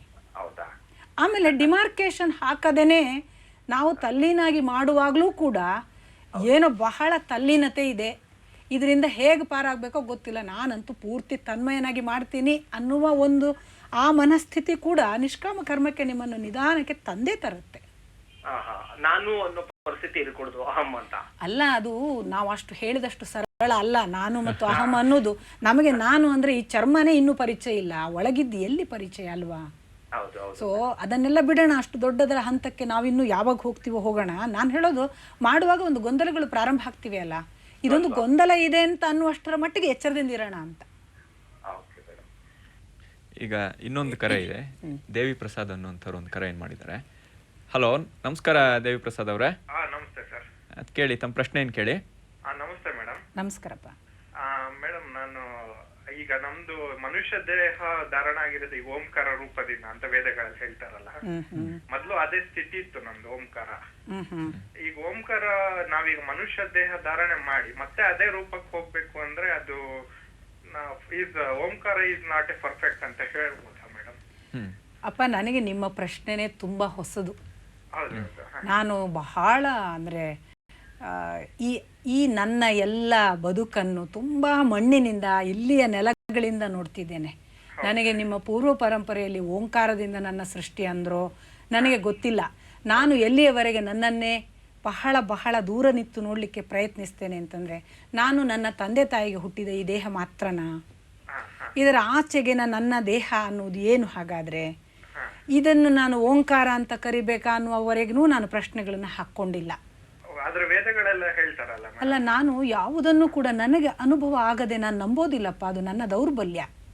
ವೇದ ಹೇಳಿತು ಅನ್ನೋ ಕಾರಣಕ್ಕೆ ನಾನು ನಂಬೋದಿಲ್ಲ. ನನಗೆ ಅನುಭವ ಆಗಬೇಕು ಅಂತ ಕಾಯ್ತೀನಿ ನಾನು. ಇದು ಪ್ರಾಯಶಃ ಅವ್ರ ಪ್ರಶ್ನೆ, ಇಡೀ ಸೃಷ್ಟಿಯೆಲ್ಲ ಓಂಕಾರದಿಂದ ಆಗಿದ್ದು ಅನ್ನುವಂಥದ್ದು ಒಂದು ವೇದದಲ್ಲಿ ಒಂದು ಬರುವಂಥದ್ದು. ಎಲ್ಲ ಸೃಷ್ಟಿಯಲ್ಲೂ ನಾನು ಒಂದು ಭಾಗ, ಹಾಗಿದ್ರೆ ನನ್ನ ಮೂಲವು ಓಂಕಾರವೇ ಆಯ್ತು, ನಾನು ಮತ್ತೆ ಓಂಕಾರಕ್ಕೆ ನಾನು ಹೇಗೆ ಮರಳಿ ಹೋಗುವಂಥದ್ದು ಅನ್ನುವಂಥದ್ದು. ಈ ರೀತಿಯ ಪ್ರಶ್ನೆಗಳು ಕೂಡ ನಾವು ಹಲವಾರು ಸಂದರ್ಭಗಳಲ್ಲಿ ಈ ಸಾಧನೆಯ ಹಾದಿಯಲ್ಲಿ ಬರುವಂಥದ್ದು. ಯಾವುದೋ ಒಂದು ಪುಸ್ತಕವನ್ನು ಓದ್ತೀವಿ ಅಥವಾ ಯಾರೋ ಒಂದು ಮಾತನ್ನು ಹೇಳಿರ್ತಾರೆ, ಅದನ್ನ ನಮ್ಗೆ ತೋಚಿದ ರೀತಿಯಲ್ಲಿ ನಾವು ಅದನ್ನ ಅನ್ವಯ ಮಾಡ್ಕೊಳ್ಳುವಂತ ಒಂದು ಪ್ರಯತ್ನವನ್ನ ನಾವು ಮಾಡ್ತೀವಿ. ಅದರಲ್ಲಿ ಸೋಲ್ತೀವಿ, ಒಂದಷ್ಟು ಗೆಲ್ತೀವಿ. ಈ ಒಂದು ಹುಡುಕಾಟಗಳಿದೆಯಲ್ಲ, ಇದು ನಿರಂತರವಾಗಿ ನಡೆಯುವಂಥದ್ದೇ. ಪ್ರಾಯಶಃ ಈ ದೃಷ್ಟಿಯಿಂದಲೇ ಗುರುವಿನ ಅವಶ್ಯಕತೆ ಬೇಕು ಅಂತ ಹೇಳಿದ್ರೇನು ಅನ್ನುವಂಥದ್ದು ಬರುತ್ತೆ. ಯಾಕೆಂದ್ರೆ ನಾವು ಎಕ್ಸ್ಪೆರಿಮೆಂಟ್ಗಳು ಮಾಡ್ತಾ ನಮಗಾದಂಥ ಅನುಭವಗಳನ್ನೇ ಅದೊಂದು ಅಲ್ಟಿಮೇಟು ಅಥವಾ ಅದು ವಿಫಲ ಫಲ ಎರಡೂ ಕೂಡ ಒಂದು ಅತಿರೇಕಗಳಿಗೆ ಹೋಗುವಂಥದ್ದು ಇರುತ್ತೆ ಅಂತೇಳಿ.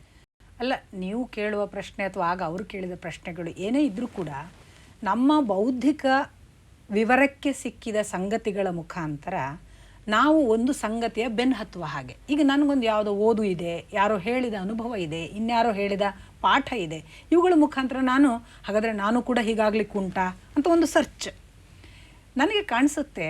ಒಂದು ಹಂತ ದಾಟಿದ ಮೇಲೆ ಈ ಬೌದ್ಧಿಕ ಕಸರತ್ತಿಗೆ ಯಾವ ಕೆಲಸ ಕೊಡದ ಒಂದು ಸ್ಥಿತಿ ನಮ್ಮಲ್ಲಿ ನಿರ್ಮಾಣ ಆಗುತ್ತೆ. ಈಗ ನಾವು ಪದೇ ಪದೇ ಕೇಳ್ತೀವಿ, ರಮಣ ಮಹರ್ಷಿಗೆ ಒಂದು ನೋವು ಪ್ರಾರಂಭ ಆಯಿತು, ಅದು ಸಾವಿನ ನೋವು ಅಂತ, ಸಾವಿನ ಭಯ ಅಂತ. ಅವರು ಅದಕ್ಕೆ ಸಮಾಧಿಸ್ಥರಾದರು. ಸಮಾಧಿಸ್ಥರಾದ ನಂತರದಲ್ಲಿ ಅವರು ಹೊರಗೆ ಬಂದಾಗ ಸಾವು ಅವರನ್ನು ದಾಟಿತ್ತು. ಇದನ್ನು ಅವರು ಖಂಡಿತಕ್ಕೂ ನನ್ನನ್ನು ಕೇಳಿದರೆ ಯಾವುದೋ ಪುಸ್ತಕದಲ್ಲಿ ಸಾವು ದಾಟಲಿಕ್ಕಿದೆ ಅಂತ ಮಾಡಿದ ಪ್ರಯತ್ನ ಅಲ್ಲ. ಅಂಥದೊಂದು ಜೀವಕ್ಕೆ ಆ ಅನಿವಾರ್ಯ ನೋವು ಹುಟ್ಟುವ ಸಂಗತಿ ಪ್ರಾರಂಭ ಆದರೆ ಅದಕ್ಕೆ ನಿಮ್ಮ ಗೈಡ್ಲೈನ್ಸು ಬೇಕಾಗಲಿಕ್ಕಿಲ್ಲ. ಹೌದು, ನೀವು ಹೇಳಿದ್ರಿ, ಆವಾಗ ಗುರು ಬೇಕಾಗ್ತದೋ ಏನೋ. ಸಮಾಧಿಗೆ ಹೋದ ರಮಣ ಮಹರ್ಷಿಗಳನ್ನು ಪ್ರತ್ಯಕ್ಷವಾಗಿ ನಿಂತು ನಡೆಸಿದ ಗುರುಗಳ ಉಲ್ಲೇಖಗಳಿಲ್ಲ. ಪರೋಕ್ಷ ಅನುಗ್ರಹ ಅದು ಪದೇ ಪದೇ ಹೇಳ್ತಾರೆ. ಎರಡು ರೀತಿಯಿಂದ ಆಗುತ್ತೆ, ಒಂದು ಪ್ರತ್ಯಕ್ಷ, ಇಲ್ಲ ಪರೋಕ್ಷ. ಪರೋಕ್ಷ ಅನುಗ್ರಹ ಅನ್ನೋದು ಅದು ಮತ್ತೆ ಸುಪ್ರೀಂ ಎನರ್ಜಿ ಮತ್ತು ಇಲ್ಲಿರುವ ಮಿನಿಮಮ್ ಎನರ್ಜಿಯ ನಡುವಿನ ಕಮ್ಯುನಿಕೇಶನ್. ಅದು ಸಂಭವಿಸಲೇಬೇಕು, ಅದು ಅನಿವಾರ್ಯವಾಗಿ ಆಗಬೇಕು. ಕೆಲವರಿಗೆ ಇದೆರಡನ್ನ ಮೀಟ್ ಮಾಡಿಸೋದಕ್ಕೆ ನೀವು ಹೇಳುವ ಗುರು ಬೇಕು. ಈಗ ಇನ್ನೊಂದು ಕರೆ ಇದೆ, ಹಿರೇಮಠ ಅನ್ನುವಂಥವ್ರು ಕರೆ ಏನು ಮಾಡಿದ್ದಾರೆ. ನಮಸ್ಕಾರ ಹಿರೇಮಠ ಅವರೇ. ನಮಸ್ಕಾರ ಸರ್. ಕೇಳಿ, ತಮ್ಮ ಪ್ರಶ್ನೆ ಏನು ಕೇಳಿ. ಆಯ್ತು, ಕೇಳಿ ತಮ್ಮ ಪ್ರಶ್ನೆ ಏನು ಕೇಳಿ. ನಮಸ್ಕಾರ ಮೇಡಮ್. ನಮಸ್ಕಾರಪ್ಪ. ಈಗ ಮುಂದೆ ಗುರಿ ಹಿಂದೆ ಗುರು ಇರ್ಬೇಕಂತ ಹೇಳ್ತಾರಲ್ರಿ, ಹೇಳಿ. ಈಗ ಗುರಿಗಳು ಸಾಕಷ್ಟು ಇದೆ ನಮ್ಗ, ಗುರು ಇಲ್ಲ. ಹಾಗಾಗಿ ನಾವು ಗುರಿನ ಪೂರ್ತಿ ಮುಟ್ಟಬೇಕಾದ್ರ ಯಾವ ಗುರುಗಳನ್ನ ಹೋಗಿ ಕಾಂಟ್ಯಾಕ್ಟ್ ಮಾಡ್ಬೇಕಂತ ಹೇಳಿ ನಮ್ಗೆ ಸ್ವಲ್ಪ ಹೇಳ್ಬೇಕ್ರಿ. ನಾನು ಆಗ್ಲೇ ಇದಕ್ಕೆ ಈ ಪ್ರಶ್ನೆಗೆ ಉತ್ತರಿಸಿದ್ದೇನೆ ಅಂತ ಭಾವಿಸ್ತೇನೆ. ನೀವು ಕಾರ್ಯಕ್ರಮವನ್ನು ನೋಡ್ತಾ ಇದ್ದೀರಿ ಅನ್ನೋದು ನನ್ನ ನಂಬಿಕೆ. ವಾಸ್ತವಿಕ ಗುರುವನ್ನು ನಾವು ಹುಡುಕ್ಲಿಕ್ಕಿಲ್ಲ ಅನ್ನೋದು ನನ್ನ ಸ್ಪಷ್ಟವಾದ ತಿಳುವಳಿಕೆ. ನಾವು ಸಿದ್ಧರಾಗುವುದಕ್ಕೆ ಬೇಕಾದ ಸಿದ್ಧತೆಯನ್ನು ತಾನು ಒಂದು ಕಡೆ ಕೂತು ಟಾರ್ಗೆಟ್ ಆಗಿ ನಮ್ಮನ್ನು ಸಿದ್ಧಿಸಿಕೊಳ್ತಾ ನಾವು ಸಿದ್ಧ ಆಗುವುದನ್ನು ಅವರಲ್ಲಿ ಮಾಡ್ತಿರ್ತಾರೆ ಅಂತ ಮಾಡಿ ತಾನು ಸಿದ್ಧನಾಗುವ ಹೊತ್ತಿಗೆ ಅಲ್ಲಿಗೆ ಬಂದು ನಮ್ಮನ್ನು ಎತ್ತಿ ಆರಿಸ್ಕೊಂಡು ಹೋಗೋದು ಗುರುವಿಗೆ ಸಂಬಂಧಪಟ್ಟ ಕೆಲಸ. ನಾವು ಹೋಗ್ಲಿಕ್ಕಿಲ್ಲ. ನಾವು ಹೋಗುವುದರಿಂದ ಇವತ್ತು ಹೀಗೆಲ್ಲ ಗುರುಗಳು ನಮ್ಮನ್ನು ಯದ್ವಾ ತದ್ವಾ ತಪ್ಪು ದಾರಿಗೆ ಕರ್ಕೊಂಡು ಹೋಗುವ ಸಂಗತಿಗಳು ತುಂಬ ನಡೀತಾ ಇವೆ. ಹೌದು, ಬೆನ್ನಿಗೆ ಗುರು ಬೇಕು ಅಂದಾಗ ನಿಮಗೆ ಗೊತ್ತಾಯ್ತಲ್ಲ ಮುಂದೆ ಇಲ್ಲ ಅವನು ಅಂತ. ಮುಂದೆ ಗುರಿ, ಬೆನ್ನಿಗೆ ಗುರು ಅಂತ ನೀವೇ ಹೇಳ್ತೀರಿ. ಅವ ಬೆನ್ನಿಗಿದ್ದಾನೆ, ನೀವೆಲ್ಲಿ ಹುಡುಕ್ತೀರಿ? ನಿಮ್ಮ ಬೆನ್ನಿಗೆ ಎಲ್ಲಿ ಉಂಟು ಕಣ್ಣು? ನೀವು ಹೀಗೆ ತಿರುಗಿದ್ರೆ ಮತ್ತವ ಬೆನ್ನಿಗೆ ಬಂದಲ್ಲ. ಅದನ್ನೇ ನಾನು ಹೇಳೋದು, ಅವನು ಬರ್ತಾನೆ, ನಿಮ್ಮ ಬೆನ್ನಿಗೆ ಇದ್ದಾನೆ ಅವನು. ಪ್ರಾಯಶಃ ಇದು ಕಟ್ಟಾಯ್ತು ಅಂತ ಅನ್ಸುತ್ತೆ. ಈಗ ವೀಣಾ ಅವರು, ನಂದೊಂದು ಪ್ರಾಮಾಣಿಕವಾದ ಒಂದು ಪ್ರಶ್ನೆ, ಅಂದ್ರೆ ನಾನು ಇಷ್ಟೊಂದು ಅಪ್ರಾಮಾಣಿಕವಾದ ಪ್ರಶ್ನೆ ಕೇಳಿದೆ ಅಂತಲ್ಲ, ನನ್ನ ವೈಯಕ್ತಿಕವಾದ ಒಂದು ಅಂಶವನ್ನ ನಾನು ಇಲ್ಲಿ ನಿಮ್ ಜೊತೆ ನಾನು ಹಂಚ್ಕೊಳ್ಳೋದಿಕ್ಕೆ ಕೇಳೋದಿಕ್ಕೆ ಇಷ್ಟಪಡ್ತೀನಿ. ಇದುವರೆಗೂ ನಾವೆಲ್ಲ ಏನ್ ಚರ್ಚೆ ಮಾಡಿದ್ವಿ, ಗುರುವಿನ ಅವಶ್ಯಕತೆ ಇಲ್ಲ, ನಮ್ಮನ್ನ ನಾವು ನೋಡ್ಕೊಳ್ಳುವಂಥದ್ದು ಇದೆಲ್ಲ ವಾಸ್ತವ, ಹೌದು, ಒಪ್ಕೊಳ್ಳೋಣ. ಆದ್ರೆ ಇಲ್ಲಿ ಪ್ರಶ್ನೆ ಬರುವಂಥದ್ದು, ನಾವು ಹೇಳುವಂಥ ಈ ರೀತಿಯ ಮಾತಿದೆಯಲ್ಲ, ಇದು ಎಲ್ಲರಿಗೂ ಕೂಡ ಈ ಮಾತೇ ಇಟ್ಕೋದಿಲ್ಲ. ಇಲ್ಲೊಂದು ಸಮಸ್ಯೆ ಇದೆ. ಈಗ ಗುರುವಿನ ಅವಶ್ಯಕತೆ ಇಲ್ಲ ಅಂತ ಹೇಳಿದ್ರೆ ಅವನಿಗೇನು ಗುರುವಿನ ಕಲ್ಪನೆ ಇಲ್ಲ. ಜೀವನದಲ್ಲಿ ನಾನು ಈ ಇರುವ ಸ್ಥಿತಿಗಿಂತ ಒಂದು ಭಿನ್ನವಾದ ಇನ್ನೊಂದು ಸ್ಥಿತಿಗೆ ಹೋಗ್ಬೇಕಾಗಿದೆ ಅಂತ, ನೀವು ಅದನ್ನ ಆನಂದ ಅಂತ ಕರೀರಿ, ಏನಾದ್ರೂ ಕರೀರಿ, ಹೋಗ್ಬೇಕು ಅನ್ನುವಂಥ ತುಡಿತ ಇದೆ ಅವನಿಗೆ. ಅವನು ಸಹಜವಾದ ಲೌಕಿಕದಲ್ಲಿ ಏನು ಗಮನಿಸ್ತಾನೆ ಅದೇ ಪರಿಭಾಷೆಯಲ್ಲಿ ಇದನ್ನು ಕೂಡ ಅವನು ಬಯಸ್ತಾನೆ. ಇಲ್ಲಿ ದಾರಿ ಒಂದಿದೆ, ಒಂದು ಊರಿಗೆ ಹೋಗ್ಬೇಕು ಅಂದ್ರೆ ಒಂದು ದಾರಿ ಇದೆ. ಅದೇ ರೀತಿ ನನಗೆ ಇನ್ನೊಂದು ಮಾರ್ಗಕ್ಕೆ ನನ್ನ ಇನ್ನೊಂದು ಸ್ಥಿತಿಗೆ ಹೋಗ್ಬೇಕು ಅಂತ ಹೇಳಿದ್ರೆ ಒಂದು ದಾರಿ ಇರಬಹುದು. ಅದನ್ನು ತೋರಿಸೋದಕ್ಕೆ ಒಬ್ಬ ಮಾರ್ಗದರ್ಶಕ ಬೇಕು. ಅವನ ನಿಲುವು ಇಷ್ಟೇ. ಅವನಿಗೆ ಈ ರೀತಿಯಾದಂತ ತೀರಾ ಅಬ್ಸ್ಟ್ರಾಕ್ಟ್ ಆದಂತ ಮಾತುಗಳು ಅವನಿಗೆ ಎಷ್ಟೋ ಸಲ ಸಾಮಾನ್ಯರಿಗೆ ಎಟ್ಕೋದೇ ಇಲ್ಲ. ಇಲ್ಲಿ ಏನು ನಾವು ಕೆಲಸ ಮಾಡಬೇಕಾಗಿದೆ, ಯಾವ ರೀತಿಯ ಆ ಪ್ರಶ್ನೆಗಳಿಗೆ ನಾವು ಉತ್ತರಿಸಬೇಕಾಗಿದೆ? ಅಲ್ಲ, ನನ್ನನ್ನು ಕ್ಷಮಿಸ್ಬೇಕು ಸೂರ್ಯಪ್ರಕಾಶ್, ನಾನು ಇಷ್ಟೊತ್ತು ಬಹುಶಃ ಅಬ್ಸ್ಟ್ರಾಕ್ಟ್ ಮಾತಾಡ್ತಿದ್ದೆ ಅಂತ ನಂಗೆ ಈಗ ಅರ್ಥ ಆಯ್ತು. ನಾನು ನಿಜಕ್ಕೂ ಇದರಲ್ಲಿ ಏನು ಗೊಂದಲ ಹುಟ್ಟಿಸಬಾರ್ದು ಅಥವಾ ಹುಟ್ಟಿಸದೆ ನಾನು ಆದಷ್ಟು ಸರಳವಾಗಿ ಹೇಳಬೇಕು ಅಂತಲೇ ಪ್ರಯತ್ನ ಪಡ್ತಿದ್ದೇನೆ. ಇದು ಗೊಂದಲ ಹುಟ್ಟಿಸುವ ಹಾಗೆ ಇದೆ ಅನ್ನೋದು ನಿಮ್ಮ ಮಾತಿನಿಂದ ನಂಗೆ ಅಬ್ಸ್ಟ್ರಾಕ್ಟ್ ಅಂದಾಗ ನಂಗೆ ಅರ್ಥ ಆಗ್ತಿದೆ, ನಾನೆಲ್ಲೋ ಅವರಿಗೆ ಅರ್ಥ ಆಗದ ರೀತಿಯಲ್ಲಿ ಹೇಳ್ತಿದ್ದೀನೇನೋ ಅಂತ. ಹಾಗಲ್ಲ, ನನ್ನ ಉದ್ದೇಶ ಇಷ್ಟೇ. ನೀವು ಹೇಳಿದ ಹಾಗೆ ನಮ್ಮ ಬದುಕಿನಲ್ಲಿ ಒಂದು ಕೊರತೆ ಇದೆ ಅನ್ನುವ ಪ್ರತಿ ವ್ಯಕ್ತಿ ಒಂದು ನಿರಂತರ ಸರ್ಚ್ ಮಾಡುವಾಗ, ಹೌದು, ಅವನು ಸಹಜವಾಗಿ ಇದ್ಯಾರ ಹತ್ರ ಹೋಗ್ತಾನೆ. ನನ್ನ ಮಾತು ಎಲ್ಲಿಯೂ ಒಂದು ಕಡೆಯೂ ಕೂಡ ನಾನು ಇದನ್ನು ಮಾಡಬೇಡಿ ಅಂತ ನಾನು ಹೇಳಲಿಲ್ಲ. ಹೌದು, ಇದೆಲ್ಲ ಮಾಡ್ತಾ ಇರೋಣ. ಇವೆಲ್ಲ ಮಾಡ್ತಾ ಇರುವುದರಲ್ಲಿಯೇ ನೋಡಿ, ಪ್ರತಿ ಒಬ್ಬನ ಕ್ರಿಯೆಗೆ ಅವನ ಅಂತರಂಗದಲ್ಲಿ ಯಾವ ಭಾವದಿಂದ ಆ ಕ್ರಿಯೆ ಅವನು ಮಾಡ್ತಿದ್ದಾನೋ ಅದಕ್ಕೆ ಫ್ರೂಟ್ಫುಲ್ ಆದ ಒಂದು ರಿಸಲ್ಟ್ ಇಂದಲ್ಲ ನಾಳೆ ಸಿಕ್ಕೇ ಸಿಗುತ್ತೆ. ನಾನು ಹೇಳಿದೆ ಗುರುಗಳು ದಾರಿ ತಪ್ಪಿಸ್ತಿದ್ದಾರೆ ಅಂತ, ಅದು ಗುರುಗಳ ಕರ್ಮ.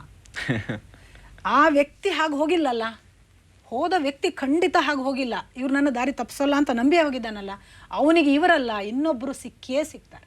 ಇಂದಲ್ಲ ನಾಳೆ ನೀನು ತುಂಬ ಹುಡುಕ್ತಿದ್ದಿ ಮಗನೇ, ಬಾ ಅಂತ ಕರೆಯುವ ಇನ್ನೊಂದು ಶಕ್ತಿಯಾಗಿ ಗುರು ಬಂದೇ ಬರ್ತಾನೆ. ಹಾಗಾಗಿ ನೀವು ಹೇಳುವ ಪ್ರತಿ ಕ್ರಿಯೆಗಳು ಇವತ್ತು ಅನಿವಾರ್ಯ ಮಾಡಲಿ ಅಂತಲೇ ನಾನು ಹೇಳೋದು. ಪ್ರತಿ ಗುರುಗಳ ಹತ್ರ ಹೋಗಲಿ, ಇದೇನು ಧ್ಯಾನ ಆ ಕೋರ್ಸು ಈ ಕೋರ್ಸ್ ಮಾಡ್ತಿದ್ದಾರೆ ಮಾಡಲಿ. ಇದರಲ್ಲಿ ಎಲ್ಲದರಲ್ಲೂ ಒಂದು ಸರ್ಚ್ ಇದೆ ಅಲ್ಲ, ನನಗೇನೋ ಆಗಬೇಕು ಅಂತ. ಆಗಬೇಕು ಅನ್ನುವ ಕಡೆಗೆ ಈ ನಡೆ ತುಂಬ ಹೆಲ್ಪ್ ಮಾಡುತ್ತೆ. ಅದೇ ಒಂದು ಸಂಸ್ಕಾರವನ್ನು ಮಾಡಿಯೇ ಮಾಡುತ್ತೆ. ಯು ಜಿ ಹೇಳಿದ್ರಲ್ಲ, ನಾನು ಅದನ್ನೆಲ್ಲ ಓದಿದ್ದು ವ್ಯರ್ಥ ಆಯ್ತು ಅಂತ. ಯು ಜಿಗೆ ಗೊತ್ತಿದೆ ಅದೆಲ್ಲ ಓದಿದ್ದು ಹೆಲ್ಪ್ ಮಾಡಿದೆ. ಹಾಗೆ ಥಾಮಸ್ ಅಲ್ವಾ ಎಡಿಸನ್ ಒಂದು ಪ್ರಸಿದ್ಧವಾದ ಮಾತು ಕೂಡ ಇದೆ, ಈ ಒಂದು ನನ್ನ ಸಂಶೋಧನೆ ಪ್ರಯೋಗ ವಿಫಲ ಆಗಿದ್ದಿದೆಯಲ್ಲ ಅದೇ ನಿಜವಾದ ಫಲ.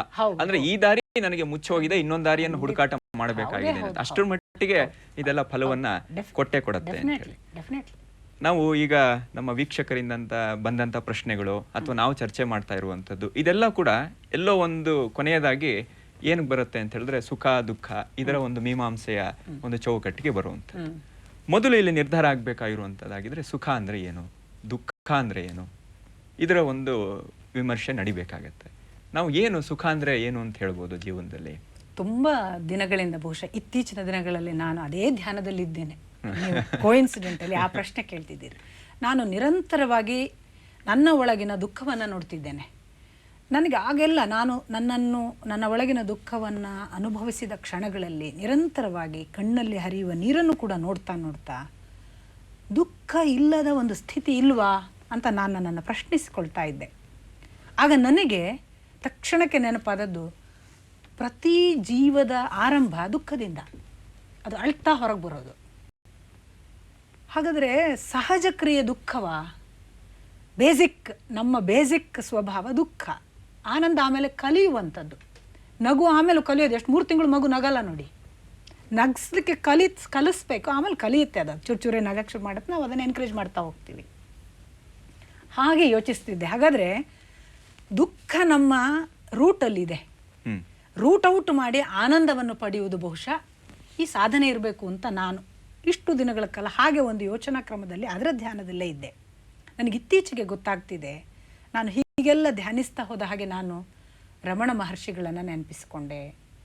ಅಥವಾ ಅಂಥ ಎಲ್ಲ ಸಾಧಕರ ಮುಖ, JK ಇರಬಹುದು, ರಜನೀಶ್ ಇರಬಹುದು, ಇನ್ನು UG ಕೃಷ್ಣಮೂರ್ತಿ ಇರ್ಬೋದು, ಇವ್ರನ್ನೆಲ್ಲ ನೆನಪಿಸ್ಕೋತಾ ನಾನು ಅವರ ಮುಖಭಾವಗಳನ್ನು ನನ್ನ ಮುಂದೆ ತಂದಾಗ, ಬಸವಣ್ಣ, ಅಲ್ಲಮ್ಮ, ಇವ್ರು ನಮ್ಮ ಕಲ್ಪನೆಯ ಚಿತ್ರ ಇದ್ರಿರ್ಬೋದು, ಗೊತ್ತಿಲ್ಲ, ಇವ್ರನ್ನೆಲ್ಲ ಕಂಡಾಗ ಎಲ್ಲೂ ಇವರು ದೊಡ್ಡದಾಗಿ ನಕ್ಕದ್ದೇ ಇಲ್ವಲ್ಲ ಅಂತ ನನಗೊಂದು ಪ್ರಶ್ನೆ ಬಂತು. ಅರೆ ಯಾಕೆ ನಗಲಿಲ್ಲ ಹಾಗಾದರೆ? ಬುದ್ಧ ನಕ್ಕದ್ದು, ಒಂದು ದೊಡ್ಡ ಬಾಯಿ ತುಂಬ ನಕ್ಕದ್ದು ನಮಗೆ ಕಾಣಕ್ಕೆ ಸಿಗಲ್ವಲ್ಲ, ಯಾಕೆ? ಒಂದು ಹಂತ ಬಹುಶಃ ಬರುತ್ತೆ, ನಾನು ಅಂದ್ಕೊಂಡೆ ಸಾಧನಾ ಪಥದಲ್ಲಿ ಒಂದು ಹಂತ ಬರುತ್ತೆ, ಈ ದುಃಖವೇ ಸುಖ, ಈ ಸುಖವೇ ದುಃಖ ಅಂತ. ಅದು ಎರಡು ಅಲ್ಲದ ಒಂದು ಸ್ಥಿತಿ ಇರಬೇಕು ಅಂತ. ಎರಡು ಅಲ್ಲದ ಸ್ಥಿತಿ ಅಂದಾಗ ನನ್ನ ಧ್ಯಾನದಲ್ಲಿ ನಾನಿವತ್ತು ಅರಿವು ಮಾಡಿಕೊಳ್ತಾ ಇರುವಂಥದ್ದು, ನನಗೆ ಕಾಣಿಸ್ತಿರುವಂಥದ್ದು, ದುಃಖವನ್ನು ನೋಡುವವಳು ನಾನು ಮಾತ್ರ, ದುಃಖ ನಾನಲ್ಲ. ಸುಖವನ್ನು ನೋಡುವವಳು ಮಾತ್ರ ನಾನು. ಹಾಗಾದರೆ ಅದೇ ಆಗೋದು ಹೇಗೆ? ನನಗೆ ಸುಖ ಆಯಿತು ಹೇಳೋಕ್ಕೆ ನಾನಿರಬೇಕಲ್ಲ ಅಲ್ಲಿ. ಈ ಥರದ ಎಲ್ಲ ಪ್ರಶ್ನೆಗಳಲ್ಲಿ ನಾನಿದ್ದೇನೆ. ನಾನು ಅದನ್ನು ಹಾಗೇ ನಿಮ್ಮ ಮುಂದೆ ಇಟ್ಟಿದ್ದೇನೆ. ನನಗೆ ಹಾಗೆ ಕಾಣಿಸ್ತಿದೆ. ಇದು ನಾನು ಸುಖವೂ ಅಲ್ಲ, ನಾನು ದುಃಖವೂ ಅಲ್ಲ ಅನ್ನುವ ಒಂದು ಡಿಸ್ಟೆಂಟ್ ಸಾಕ್ಷಿ ಮಾತ್ರವ ನಾನು ಅಂತ ಅನ್ನುವ ಹಂತದಲ್ಲಿ ನಾನಿದ್ದೇನೆ. ನನಗೂ ಗೊತ್ತಿಲ್ಲ. ಬುದ್ಧ ಹೇಳಿದ್ದು ಕೂಡ ಇದೆ. ಬುದ್ಧ ಹೇಳಿದಂತ ಆರ್ಯ ಸತ್ಯಗಳು ಅಂತ 4 ಏನಿದೆ, ಆ ದುಃಖ ಅನ್ನುವಂಥದ್ದಿದೆ, ದುಃಖಕ್ಕೆ ಕಾರಣ ಅನ್ನುವಂಥದ್ದಿದೆ, ಮತ್ತೆ ಆ ದುಃಖದಿಂದ ಹೊರಗಡೆ ಬರೋದಕ್ಕೆ ಒಂದು ಸಾಧನ ಮಾರ್ಗ ಅಂತ ಇದೆ. ಹೀಗೆಲ್ಲ ಹೇಳುವಂಥದ್ದು 4 ಸತ್ಯಗಳೇನಿದೆ, ಬುದ್ಧನ ಅನ್ವೇಷಣೆ ಕೂಡ ಇದೇ ಆಗಿತ್ತು ಅನ್ನುವಂಥದ್ದು ನಮ್ಗೆ ಬೌದ್ಧ ದರ್ಶನದ ಹಿನ್ನೆಲೆಯಲ್ಲಿ ತಿಳಿಯುವಂಥದ್ದು. ಮತ್ತೆ ನೀವು ನಗುವಿನ ಬಗ್ಗೆ ಹೇಳಿದ್ರಿ, ಇಲ್ಲಿ ಪ್ರಾಸಂಗಿಕವಾಗಿ ಒಂದು ಮಾತನ್ನ ಹೇಳ್ಬೋದು. ಝೆನ್ ಅಲ್ಲಿ ಒಂದು ಕಲ್ಪನೆ ಇದೆ, ಅವ್ರು ಬುದ್ಧನನ್ನ ಲಾಫಿಂಗ್ ಬುದ್ಧ ಅಂತಾನೆ ಒಂದು ತೋರಿಸ್ತಾರೆ, ಆಮೇಲೆ ಮಾಡಿದ್ದು ಅದು ಝೆನ್ ಕಲ್ಪನೆಯಲ್ಲಿ ಒಂದು ಬರುತ್ತೆ. ಹಾಗಿದ್ರೆ ಜೀವನ ಅಂತ ಹೇಳಿದ್ರೆ ಬರೀ ದುಃಖವ ಅನ್ನುವಂಥದ್ದು ಒಂದು ಪ್ರಶ್ನೆ ಬರುತ್ತೆ. ಯಾಕೆಂದ್ರೆ ದುಃಖದಲ್ಲೇ ನಾನು ಎಲ್ಲವನ್ನು ಕಾಣೋದು, ದುಃಖದೇ ನನ್ನ ಮೂಲ ಅಂತಂದ್ರೆ ಏನಾಗಿದ್ರೆ ಅನ್ನುವಂಥದ್ದು ಮತ್ತೆ ಇಲ್ಲಿ ಬರುವಂತ ಒಂದು ಗೊಂದಲ. ನನಗೆ ತುಂಬಾ ಈಗ ತಕ್ಷಣಕ್ಕೆ ನೆನಪಾದದ್ದು ಖಲೀಲ್ ಗಿಬ್ರಾನ್ನ ಒಂದು ಮಾತು, ಸುಖ ದುಃಖ ಎರಡೂ ನಿಮ್ಮ ಜೊತೆಗೆ ಇರ್ತವೆ ಅಂತ ಹೇಳ್ತಾ, ಒಂದು ನಿಮ್ಮ ಜೊತೆಗೆ ಊಟಕ್ಕೆ ಕುಳಿತರೆ, ಇನ್ನೊಂದು ನಿಮ್ಮ ಹಾಸಿಗೆಯಲ್ಲಿ ನಿದ್ರಿಸುತ್ತಿರುತ್ತದೆ ಅಂತ. ಎರಡು ಪರ್ಯಾಯವಾಗಿ ನಮಗೆ ಯಾವತ್ತೂ ಇರುವ ಒಂದು ಸಂಗತಿ ಅಂತ ಹೇಳೋದೇ ಬಹಳ ಬ್ಯೂಟಿಫುಲ್ ಅಂತ ಕಾಣಿಸುತ್ತೆ. ನಾವು ಇದು ಮುಗಿಸಿ ಅದು ಮುಗಿಸಿ ಇದು ಅನ್ನುವ ಒಂದು ಎಂಡ್ ಇಲ್ಲ ಅಂತಲೇ ನಾನು ಭಾವಿಸ್ತೇನೆ. ಇದು ಎರಡನ್ನೂ ಮೇಳೈಸಿ ನಡೆಯುವ ನಡೆ ಮತ್ತು ನೋಡುವ ನೋಟ ಬಹುಶಃ ನಂಗೆ ಕಾಣೋದು ಹಾಗೆ. ನಾನು ಇತ್ತೀಚೆಗೆ ನನ್ನ ಸುಖ ಮತ್ತು ದುಃಖವನ್ನು ಹಾಗೆ ಭಾವಿಸ್ತೇನೆ. ಹಾಗಿದ್ರೆ ನೀವು ಮೊನ್ನೆ ಯುಗಾದಿ ಹಬ್ಬದ ಬೇವು ಬೆಲ್ಲದ ಹಿನ್ನೆಲೆಯಲ್ಲಿ ಹೇಳ್ತಾ ಇದ್ರಿ, ಬೇವು ಬೆಲ್ಲವನ್ನು ಸಮಾನವಾಗಿ ಸ್ವೀಕಾರ ಮಾಡಿದಿರಿ ಅಂತ ತಿಳ್ಕೊಬೋದ ನಾವು? ಖಂಡಿತ, ಎರಡು ಸೇರಿದ್ರೆ ಹೆಚ್ಚು ರುಚಿ ಅಲ್ವಾ? ನೀವು ಬರೇ ಬೆಲ್ಲ ತಿನ್ನಿ ಯಾವ್ದಾದ್ರು ರೋಗ ಬಂದಿತ್ತು, ಬರೇ ಬೇವು ತಿನ್ನಿ ತುಂಬಾ ಬಾಯಿಗೆ ಕಷ್ಟ ಆದೀತು, ಎರಡು ಸೇರಿಸಿದ್ರೆ ಒಂದು ವಿಶೇಷ ರುಚಿ. ಹಾಗಿದ್ರೆ ಜೀವನದ ಅರ್ಥ ಏನು?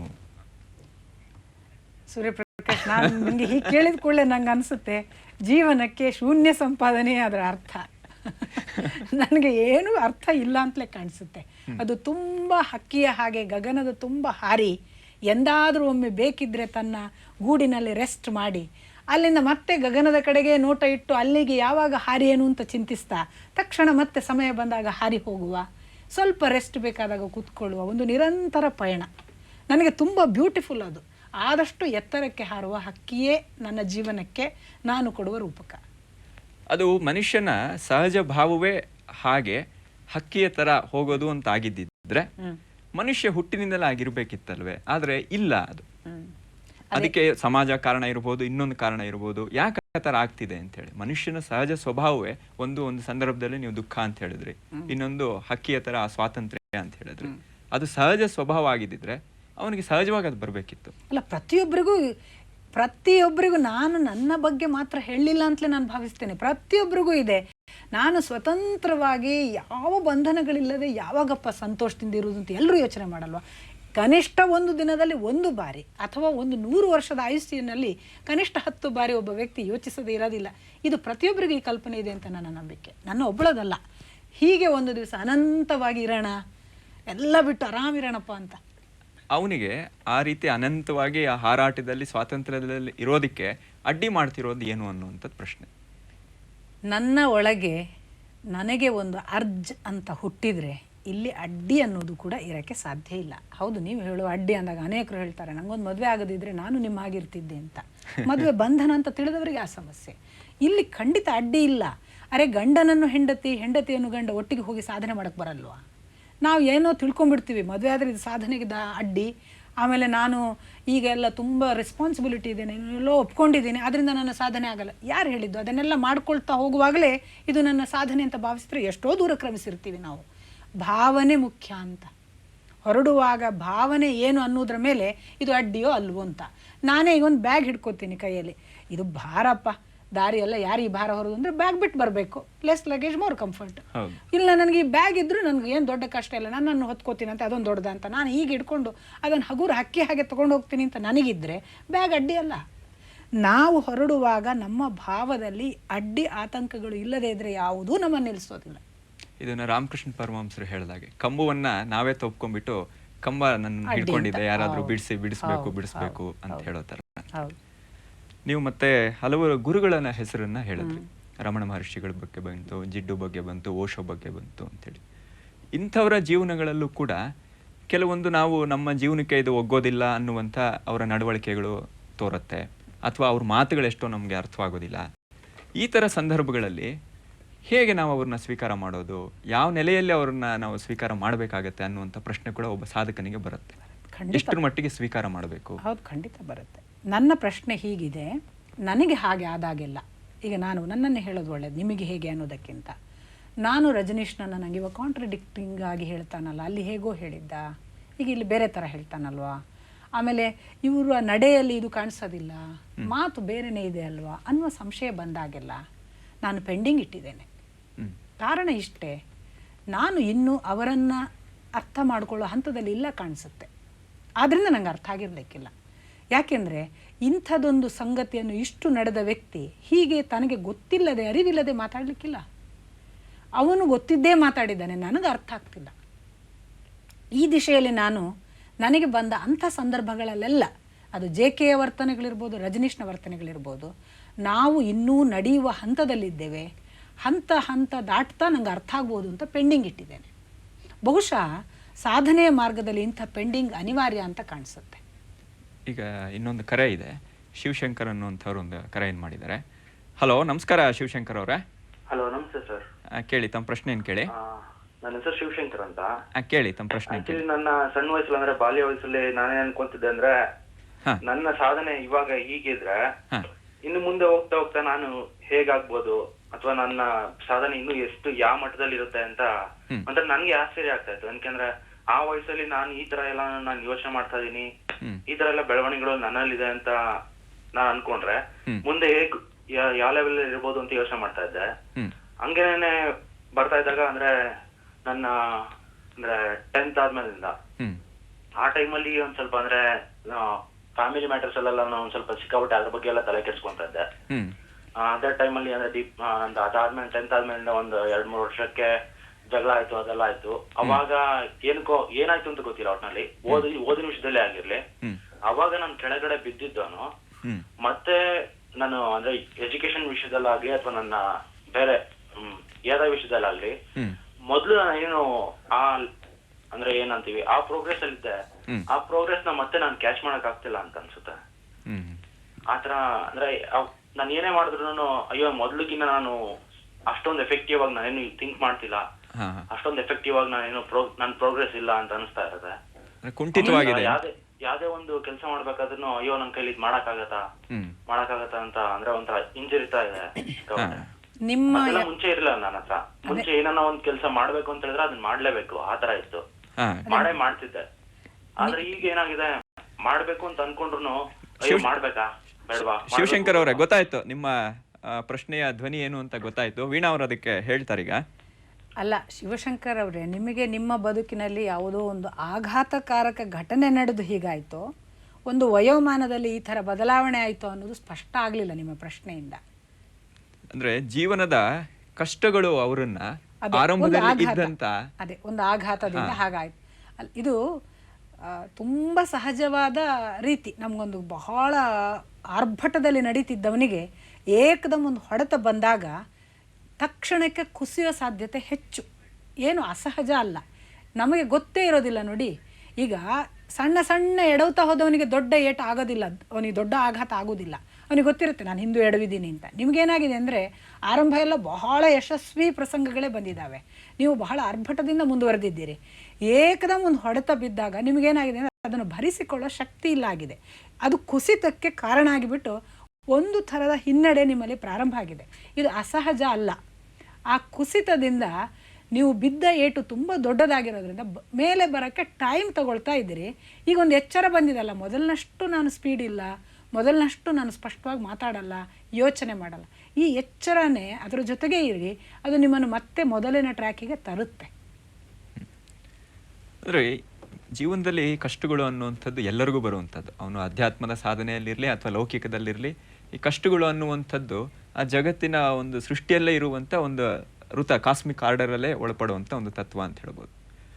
ಇದು ಈ ಸ್ಥಿತಿಯಲ್ಲಿ ಆಲೋಚನೆ ಮಾಡುವಂಥವ್ರಿಗೆ ಕಷ್ಟವನ್ನು ಎದುರಿಸುವಂಥ ಒಂದು ಧೈರ್ಯ ಬರುತ್ತೆ ಅಂತ ನಾವು ಹೇಳ್ಬೋದು. ಆದರೆ ಸಾಮಾನ್ಯ ವ್ಯಕ್ತಿಗೆ ಈ ಕಷ್ಟವನ್ನು ಎದುರಿಸೋದಕ್ಕೆ ಅವನಿಗೆ ಬೇರೆ ಆದಂಥ ಒಂದು ಚಿಂತನೆ, ಒಂದು ಧೈರ್ಯ ತುಂಬುವಂಥದ್ದು ಮಾಡಬೇಕಾಗತ್ತೆ. ಇದನ್ನು ನಾವು ಹೇಗೆ ಅವನಿಗೆ ಹೇಳ್ಬೋದು ಅಂತ. ಅಲ್ಲ, ಸಾಮಾನ್ಯನಿಗಾದರೂ ಅವನ ಕಷ್ಟಗಳನ್ನು ನಿಭಾಯಿಸ್ಕೊಳ್ಳಿಕ್ಕೆ ಮನೆಯವರು, 4 ಜನ, ಅವರು ಇವರು ಎಲ್ಲ ಇರ್ತಾರೆ. ಆಧ್ಯಾತ್ಮದ ಮಾರ್ಗದಲ್ಲಿ ಇವನು ಏಕಮಾತ್ರ ವ್ಯಕ್ತಿ. ಇನ್ನೊಬ್ಬರ ಅನುಕೂಲ, ಇನ್ನೊಬ್ಬರ ಅನುಕಂಪ ತಗೊಳ್ಳೋ ಹಾಗಿಲ್ಲ. ತುಂಬ ಕಷ್ಟ ಅದು. ನಾನು ಬಹಳ ಮಂದಿಗೆ ಹೇಳಿದ್ದಿದೆ, ಆಧ್ಯಾತ್ಮ ಅಂದರೆ ಇನ್ನು ಹೋಗಲೇಬಾರದು ಅನ್ನುವಷ್ಟು ಕಷ್ಟದ ಮಾರ್ಗ, ಆದರೆ ಹೋದವನಿಗೆ ಬಿಡಲೇಬಾರದು ಅನ್ನುವಷ್ಟು ಇಷ್ಟದ ಮಾರ್ಗ ಅಂತ. ತುಂಬ ಕಾಂಟ್ರಡಿಕ್ಟಿಂಗ್ ನನ್ನ ಮಾತು. ಆದರೆ ಬದುಕಿನ ಕಷ್ಟಗಳಿಗೆ ಅಕ್ಕಪಕ್ಕ ಯಾರಾದರೂ ಸಾಂತ್ವನಕ್ಕಿದ್ದು ಏನೋ ಮಾಡ್ಯಾರೋ, ಆಧ್ಯಾತ್ಮದ ಕಷ್ಟ ಅನುಭವಿಸಿದ ಒಬ್ಬನಿಗೆ ಗೊತ್ತು.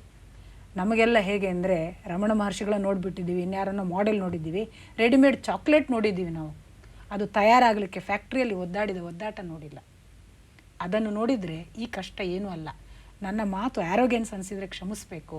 ನಾನು ಎರಡನ್ನೂ ಬಂದಾಗ ನನಗೆ ಬಂದ ಅನುಭವ, ನನ್ನ ಬಾಲ್ಯದಿಂದ ನಾನು 24ರವರೆಗೆ ನನ್ನ ದಾರಿ ಈ ಆಧ್ಯಾತ್ಮ ಅಂತ ನೀವು ಹೇಳುವ ಭಾಷೆಗೆ ಬಂದಾಗ ಅದರ ಪೂರ್ವದ ದಿನಗಳು ಮತ್ತು ಉತ್ತರದ ದಿನಗಳನ್ನು ನೋಡಿದರೆ ನನ್ನ ಈ ಉತ್ತರದ ದಿನಗಳ ಕಷ್ಟಕ್ಕೆ ನಾನು ಮಾತ್ರ ಒದ್ದಾಡಿ. ಅದರ ಪೂರ್ವದ ದಿನಗಳಲ್ಲಿ ನಾನು ಮತ್ತು ಹಲವರೆಲ್ಲ ಸೇರಿಸಿ ನನಗೆ ಅದು ಹಗುರಾಗಿ ಹೊರಟು ಹೋಗಿತ್ತು. ಇಲ್ಲಿ ನಾನು ಅಂದಾಗ ನನಗೆ ಗೊತ್ತಿದೆ, ಆ ನಾನು ಅನ್ನುವ ಅನುಗ್ರಹವೇ ನನ್ನ ಜೊತೆಗಿರೋದ್ರಿಂದ ನನಗೆ ಅದಕ್ಕಾಯಿತು ಅಂತ. ಹಾಗೆ ಪ್ರತಿಯೊಬ್ಬರಿಗೂ ಕಷ್ಟ ಒಂದು ಬದುಕಿನಲ್ಲಿ ಅನಿವಾರ್ಯವಾಗಿ ಬರಬೇಕು ಕೂಡ. ಬಂದೇ ಅದು ಪಾಕ ಆಗಬೇಕು. ಕುದಿ ಎಸರು ಬರದಿರೆ, ಚಳಿ ಬಿಸಿಲು ಉಣದಿರೆ, ಪರಿಪಾಕವಾದರೂ ಎಂತಹುದು ಬೇಂದ್ರೆ. ಇದನ್ನ ಬೌದ್ಧ ದರ್ಶನದ ಪರಿಭಾಷೆಯಲ್ಲಿ ಈ ಅಧ್ಯಾತ್ಮದ ಈ ರೀತಿಯ ಒಂದು ಹೋರಾಟವನ್ನೇ ಏಕಾಯನ ಅಂತ ಕರೆಯುವಂಥದ್ದು. ಅಲ್ಲಿ ಇನ್ನೊಬ್ರು ಹೋಗೋದಕ್ಕೆ ಸ್ಥಳವೇ ಇಲ್ಲ, ಅಷ್ಟು ಇಕ್ಕಟ್ಟಾದ ದಾರಿ ಅನ್ನುವಂಥದ್ದು ಒಂದು ಬೌದ್ಧ ದರ್ಶನದಲ್ಲಿ ಬರುವಂಥ ಮಾತು. ನಾವು ಗುರುಗಳ ಬಗ್ಗೆ ಮಾತಾಡ್ತಿದ್ವಿ. ಗುರುಗಳ ಈಗಿನ ಎಷ್ಟೋ ಮಾತುಗಳು ನನಗೆ ಅರ್ಥವಾಗಿಲ್ಲ, ಅದು ಮುಂದಕ್ಕೆ ಅರ್ಥವಾಗಬಹುದು ಅಂತ ಅದನ್ನ ಸದ್ಯಕ್ಕೆ ಪೆಂಡಿಂಗ್ ಅಲ್ಲಿ ಇಟ್ಟು ಮುಂದುವರಿಬೇಕು ಅಂತ ಹೇಳಿದ್ರಿ. ಇಲ್ಲಿ ಒಂದು ಪ್ರಶ್ನೆ ಬರುತ್ತೆ, ನನಗೆ ಮುಂದಿಂದು ಅರ್ಥವಾಗ್ತಿಲ್ಲ ಅಂತ ಹೇಳಿ. ಹಾಗಿದ್ರೆ ಈ ಹಿಂದಿಂದೆಲ್ಲ ಸರಿಯಾಗಿಯೇ ಅರ್ಥವಾಗಿದೆ ಅನ್ನೋದಕ್ಕೆ ಏನು ಪುರಾವೆ ಅನ್ನುವಂಥದ್ದೊಂದು ಪ್ರಶ್ನೆ ಬರುತ್ತೆ. ನನಗೆ ಸಮಾಧಾನ ಆಗುದೇ ಪುರಾವೆ ಸೂರ್ಯಪ್ರಕಾಶ್. ನಮಗೆ ಸಮಾಧಾನ ಕೊಟ್ಕೊಳ್ಳೆ ನಾವು ಮುಂದೆ ಹೋಗೋದಿಲ್ವಾ? ನಾವು ಪ್ರತಿಯೊಂದನ್ನು ಹಾಗೆ ಡೌಟ್ ಮಾಡ್ತಾ ಕೂತ್ರೆ ನಿತ್ತಲ್ಲೇ ನಿಲ್ಬೇಕಾದಿತ್ತಲ್ವಾ? ಈಗ ನಾನೊಂದು ದಾರಿಲಿ ಹೋಗ್ತಾ ಇರ್ತೀನಿ, ಹಿಂದೆ ನೋಡಿದ ಯಾವುದೋ ಲ್ಯಾಂಡ್ ಮಾರ್ಕ್ಸ್ ಇಲ್ಲಿ ಕಂಡಿದೆ, ಹೌದು ಹಾಗಾದ್ರೆ ಇದು ನನ್ನದು ಸರಿ ದಾರಿ ಅಂತ ನಾನು ಮತ್ತು ಧೈರ್ಯವಾಗಿ ಮುಂದೆ ಹೋಗ್ತೀನಿ. ಹಿಂದೆ ನೋಡಿದ್ದು ಒಂದು ಇಲ್ಲಿ ರಿಲಯನ್ಸ್ ಇದ್ದು ಶಾಪ್ ಇತ್ತು, ಆದರೆ ಈಗ ರಿಲಯನ್ಸ್ನವರು ನಾನು ಬರ್ತಾ ಇರೋ ಹೊಸ ದಾರಿಯಲ್ಲೂ ಶಾಪ್ ಹಾಕ್ಬೋದಲ್ಲ ಅಂತ ನಾನು ನಿತ್ತರೆ ಅನುಮಾನಕ್ಕೆ ಕನಗೆ ಮುಕ್ತಿಯೇ ಇಲ್ಲ. ಹೀಗೆ ನನ್ನನ್ನು ಸಮಾಧಾನ ಪಡಿಸಿದ ತಕ್ಷಣ ಅದೇ ನನಗೆ ಪುರಾವೆ, ಇದು ನಂಗೆ ಅರ್ಥ ಆಯಿತು, ಇಷ್ಟು ಸಾಕು ಅಂತ ನಾನು ಮುಂದೆ ಹೋಗ್ತೀನಿ. ಪೆಂಡಿಂಗ್ ಅಂದಾಗ ಒಂದು ಮಾತು, ಎಷ್ಟೋ ಸಾರಿ ನನಗೆ ನೀನು ಅರ್ಥ ಆಗಲಿಲ್ಲ, ನೀನು ನನಗೆ ಅರ್ಥಪಡಿಸು ಅಂತ ಹೇಳಿ ಮಲಗಿದ್ದುಂಟು. ಅದೇ ನನ್ನ ಧ್ಯಾನ ಆಗಿದ್ದುಂಟು. ಉತ್ತರ ನಮಗೆ ಎಷ್ಟೋ ಬಾರಿ ಹಾಗೂ ಸಿಗ್ತಿದೆ. ಅಲ್ಲಿ ಕನ್ವಿನ್ಸ್ ಮಾಡಿ ಮುಂದೆ ಕರ್ಕೊಂಡು ಹೋಗಲಾಗ್ತದೆ. ನಾವು ಮನಸ್ಸಿಟ್ಟು ಪ್ರಾರ್ಥಿಸಿದರೆ ಅಕ್ಕ ಇರಬಹುದು, ಅಲ್ಲಮ್ಮ ಇರಬಹುದು, ಬಸವಣ್ಣ ಇರಬಹುದು. ಇತ್ತೀಚೆಗೆ ಅಲ್ಲಮ್ಮ ನಾನು ಓದಬೇಕು ಅಂತ ಕೂತಾಗ ನಾನು ಹಾಗೇ ನಿತ್ಯ ಪ್ರಾರ್ಥಿಸ್ತಿದ್ದೇನೆ.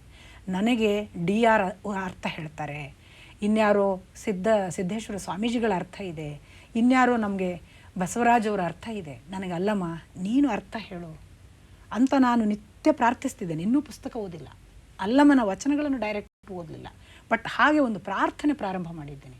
ಹೀಗೆ ಮಾಡಿದರೆ ಖಂಡಿತಕ್ಕೂ ನಮ್ಮನ್ನು ನಡೆಸುವ ಆ ಕೆಲಸ ಅವರೂ ಮಾಡ್ತಾರೆ ಅಂತ. ಹೌದು, ನಮ್ಮ ಇಂಟ್ಯೂಷನಲ್ಲೇ ಬಂದಿರಬಹುದು ಅದು ಉತ್ತರ ಕೊಡೋದು, ಇನ್ನೊಂದಿರ್ಬೋದು ಅವರೇ ಅಂದಾಗ ಅವ್ರ ವ್ಯಕ್ತಿಶಃ ಬರಬೇಕಾಗಿಯೂ ಇಲ್ಲ. ನಮ್ಗೆ ಹೊಳಿಬೋದು ಹೊಳಹು. ನಿನ್ನೆ ಪ್ರಶ್ನೆ ಇತ್ತು, ಇವತ್ತು ಉತ್ತರ ಆಗಿ ನಾನು ಬೆಳಿಗ್ಗೆ ಹೇಳ್ಬಹುದು. ಅಂಥ ಸಾಧ್ಯತೆಗಳು ಇಲ್ಲಿವೆ. ನನಗೆ ಸಮಾಧಾನ ಆದರೆ ನಾನು ಮುಂದುವರಿಯೋದು ಅಂತ ಹೇಳಿದಾಗ, ಹಾಗಿದ್ರೆ ಈ ಸತ್ಯ ಅನ್ನುವಂಥದ್ದು ನಾವೆಲ್ಲ ಏನೆಲ್ಲ ಮಾತಾಡ್ತಾ ಇದ್ದೀವಿ, ಆ ವಸ್ತುವಿನ ಹೆಸರು ನಾವು ಹೇಳದೇ ಇರಬಹುದು, ಆದರೆ ಒಂದು ಗುರಿಯನ್ನು ಇಟ್ಕೊಂಡು ಮಾತಾಡ್ತಾ ಇದ್ದೀವಿ. ಅದು ಹಾಗಿದ್ರೆ ಅದು ವಸ್ತುನಿಷ್ಠ ಅಲ್ವಾ, ಅದು ಆಬ್ಜೆಕ್ಟಿವ್ ಅಲ್ವೇ, ಅದು ತೀರಾ ಸಬ್ಜೆಕ್ಟಿವೇ ಅನ್ನುವಂಥದ್ದು ಒಂದು ಪ್ರಶ್ನೆ ಬರುತ್ತೆ. ಈಗ ನೀವು ಸತ್ಯಕ್ಕೆ ಸಂಬಂಧಪಟ್ಟು ಈ ಪ್ರಶ್ನೆ ಕೇಳಿದರೆ, ಸತ್ಯ ಖಂಡಿತಕ್ಕೂ ನಿರಂತರ ಶೋಧನೆಗೆ ಹಚ್ಚುತ್ತದೆ. ಅದು ಕನ್ವಿನ್ಸ್ ಮಾಡೋದೇ ಇಲ್ಲ. ಅದು ನಿರಂತರ ಇದಲ್ಲ ನೇತಿಯಲ್ಲೇ ಕರ್ಕೊಂಡು ಹೋಗುತ್ತೆ. ನಾನು ನಿಮ್ಮ ಪ್ರಶ್ನೆಯನ್ನು ಕೇವಲ ಟೆಕ್ಸ್ಟಿಗೆ ಸಂಬಂಧಪಟ್ಟು ಉತ್ತರಿಸಿದೆ. ಆಗ ಹಲವಾರು ಸ್ವಾರಸ್ಯಕರವಾದ ವಿಷಯಗಳನ್ನು ಕುರಿತು ಶ್ರವಣ ಮನನ ಮತ್ತು ನಿಧಿಧ್ಯಾಸನಕ್ಕೆ ಒಂದು ದಾರಿ, ಇದ್ರ ಬಗ್ಗೆ ಚರ್ಚೆಯನ್ನು ಮಾಡ್ತಾ ಇದ್ದೀವಿ. ಇನ್ನು ಸಾಕಷ್ಟು ಮಾತಾಡೋದಕ್ಕೆ ವಿಷಯಗಳಂತೂ ಇದ್ದೇ ಇದೆ, ಆದರೆ ಸಮಯದ ಒಂದು ಕೊರತೆ ಇರೋದರಿಂದ ನಾವು ಕಾರ್ಯಕ್ರಮವನ್ನು ಇಲ್ಲಿಗೆ ನಿಲ್ಲಿಸಬೇಕಾಗಿದೆ. ವೀಕ್ಷಕರೇ, ನಾವು ಈ ಸಾಧನೆಯ ಹಾದಿಯ ಬಗ್ಗೆ ಹಲವಾರು ವಿವರಗಳನ್ನು ನಾವು ವೀಣಾ ಬನ್ನಂಜೆ ಅವರಿಂದ ನಾವು ತಿಳ್ಕೊಂಡಿದ್ದೀವಿ. ನಮ್ಮ ಜೀವನಕ್ಕೆ ಅನಿವಾರ್ಯವಾಗಿ ಬೇಕಾಗಿರುವಂಥ ಯಾವುದೋ ಒಂದು ನೆಮ್ಮದಿಯ ಒಂದು ಸ್ಥಿತಿ ಇದೆ. ಆ ಸ್ಥಿತಿಗಾಗಿ ಆ ಹುಡುಕಾಟ ಏನಿದೆ, ಆ ಹುಡುಕಾಟದ ಹಿನ್ನೆಲೆಯಿಂದ ನಾವು ಸಾಕಷ್ಟು ಆಯಾಮಗಳನ್ನು, ಸಾಕಷ್ಟು ವಿವರಗಳನ್ನು ನಾವು ಇವತ್ತು ತಿಳ್ಕೊಂಡಿದ್ದೀವಿ. ನಮ್ಮ ಜೊತೆ ಬಂದು ನಮಗೆ ಹಲವಾರು ವಿಷಯಗಳನ್ನು ತಿಳಿಸಿಕೊಟ್ಟಂಥ ವೀಣಾ ಬನ್ನಂಜೆ ಅವರಿಗೆ ತಮ್ಮೆಲ್ಲರ ಪರವಾಗಿ ವೈಯಕ್ತಿಕವಾಗಿ ನಾನು ನಮನಗಳನ್ನು ಸಲ್ಲಿಸ್ತಾ ಇದ್ದೀನಿ. ನನ್ನ ಮಾತು ಅನರ್ಥಕಾರಕ ಇದ್ದರೆ ದಯವಿಟ್ಟು ನನ್ನನ್ನು ಕ್ಷಮಿಸಬೇಕು ಅಂತ ಪ್ರಾರ್ಥಿಸ್ತಾ ನನ್ನ ಮಾತು ಮುಗಿಸ್ತೀನಿ. ನಮಸ್ಕಾರ. ವೀಕ್ಷಕರೇ, ನಿಮಗೂ ಕೂಡ ವಂದನೆಗಳು.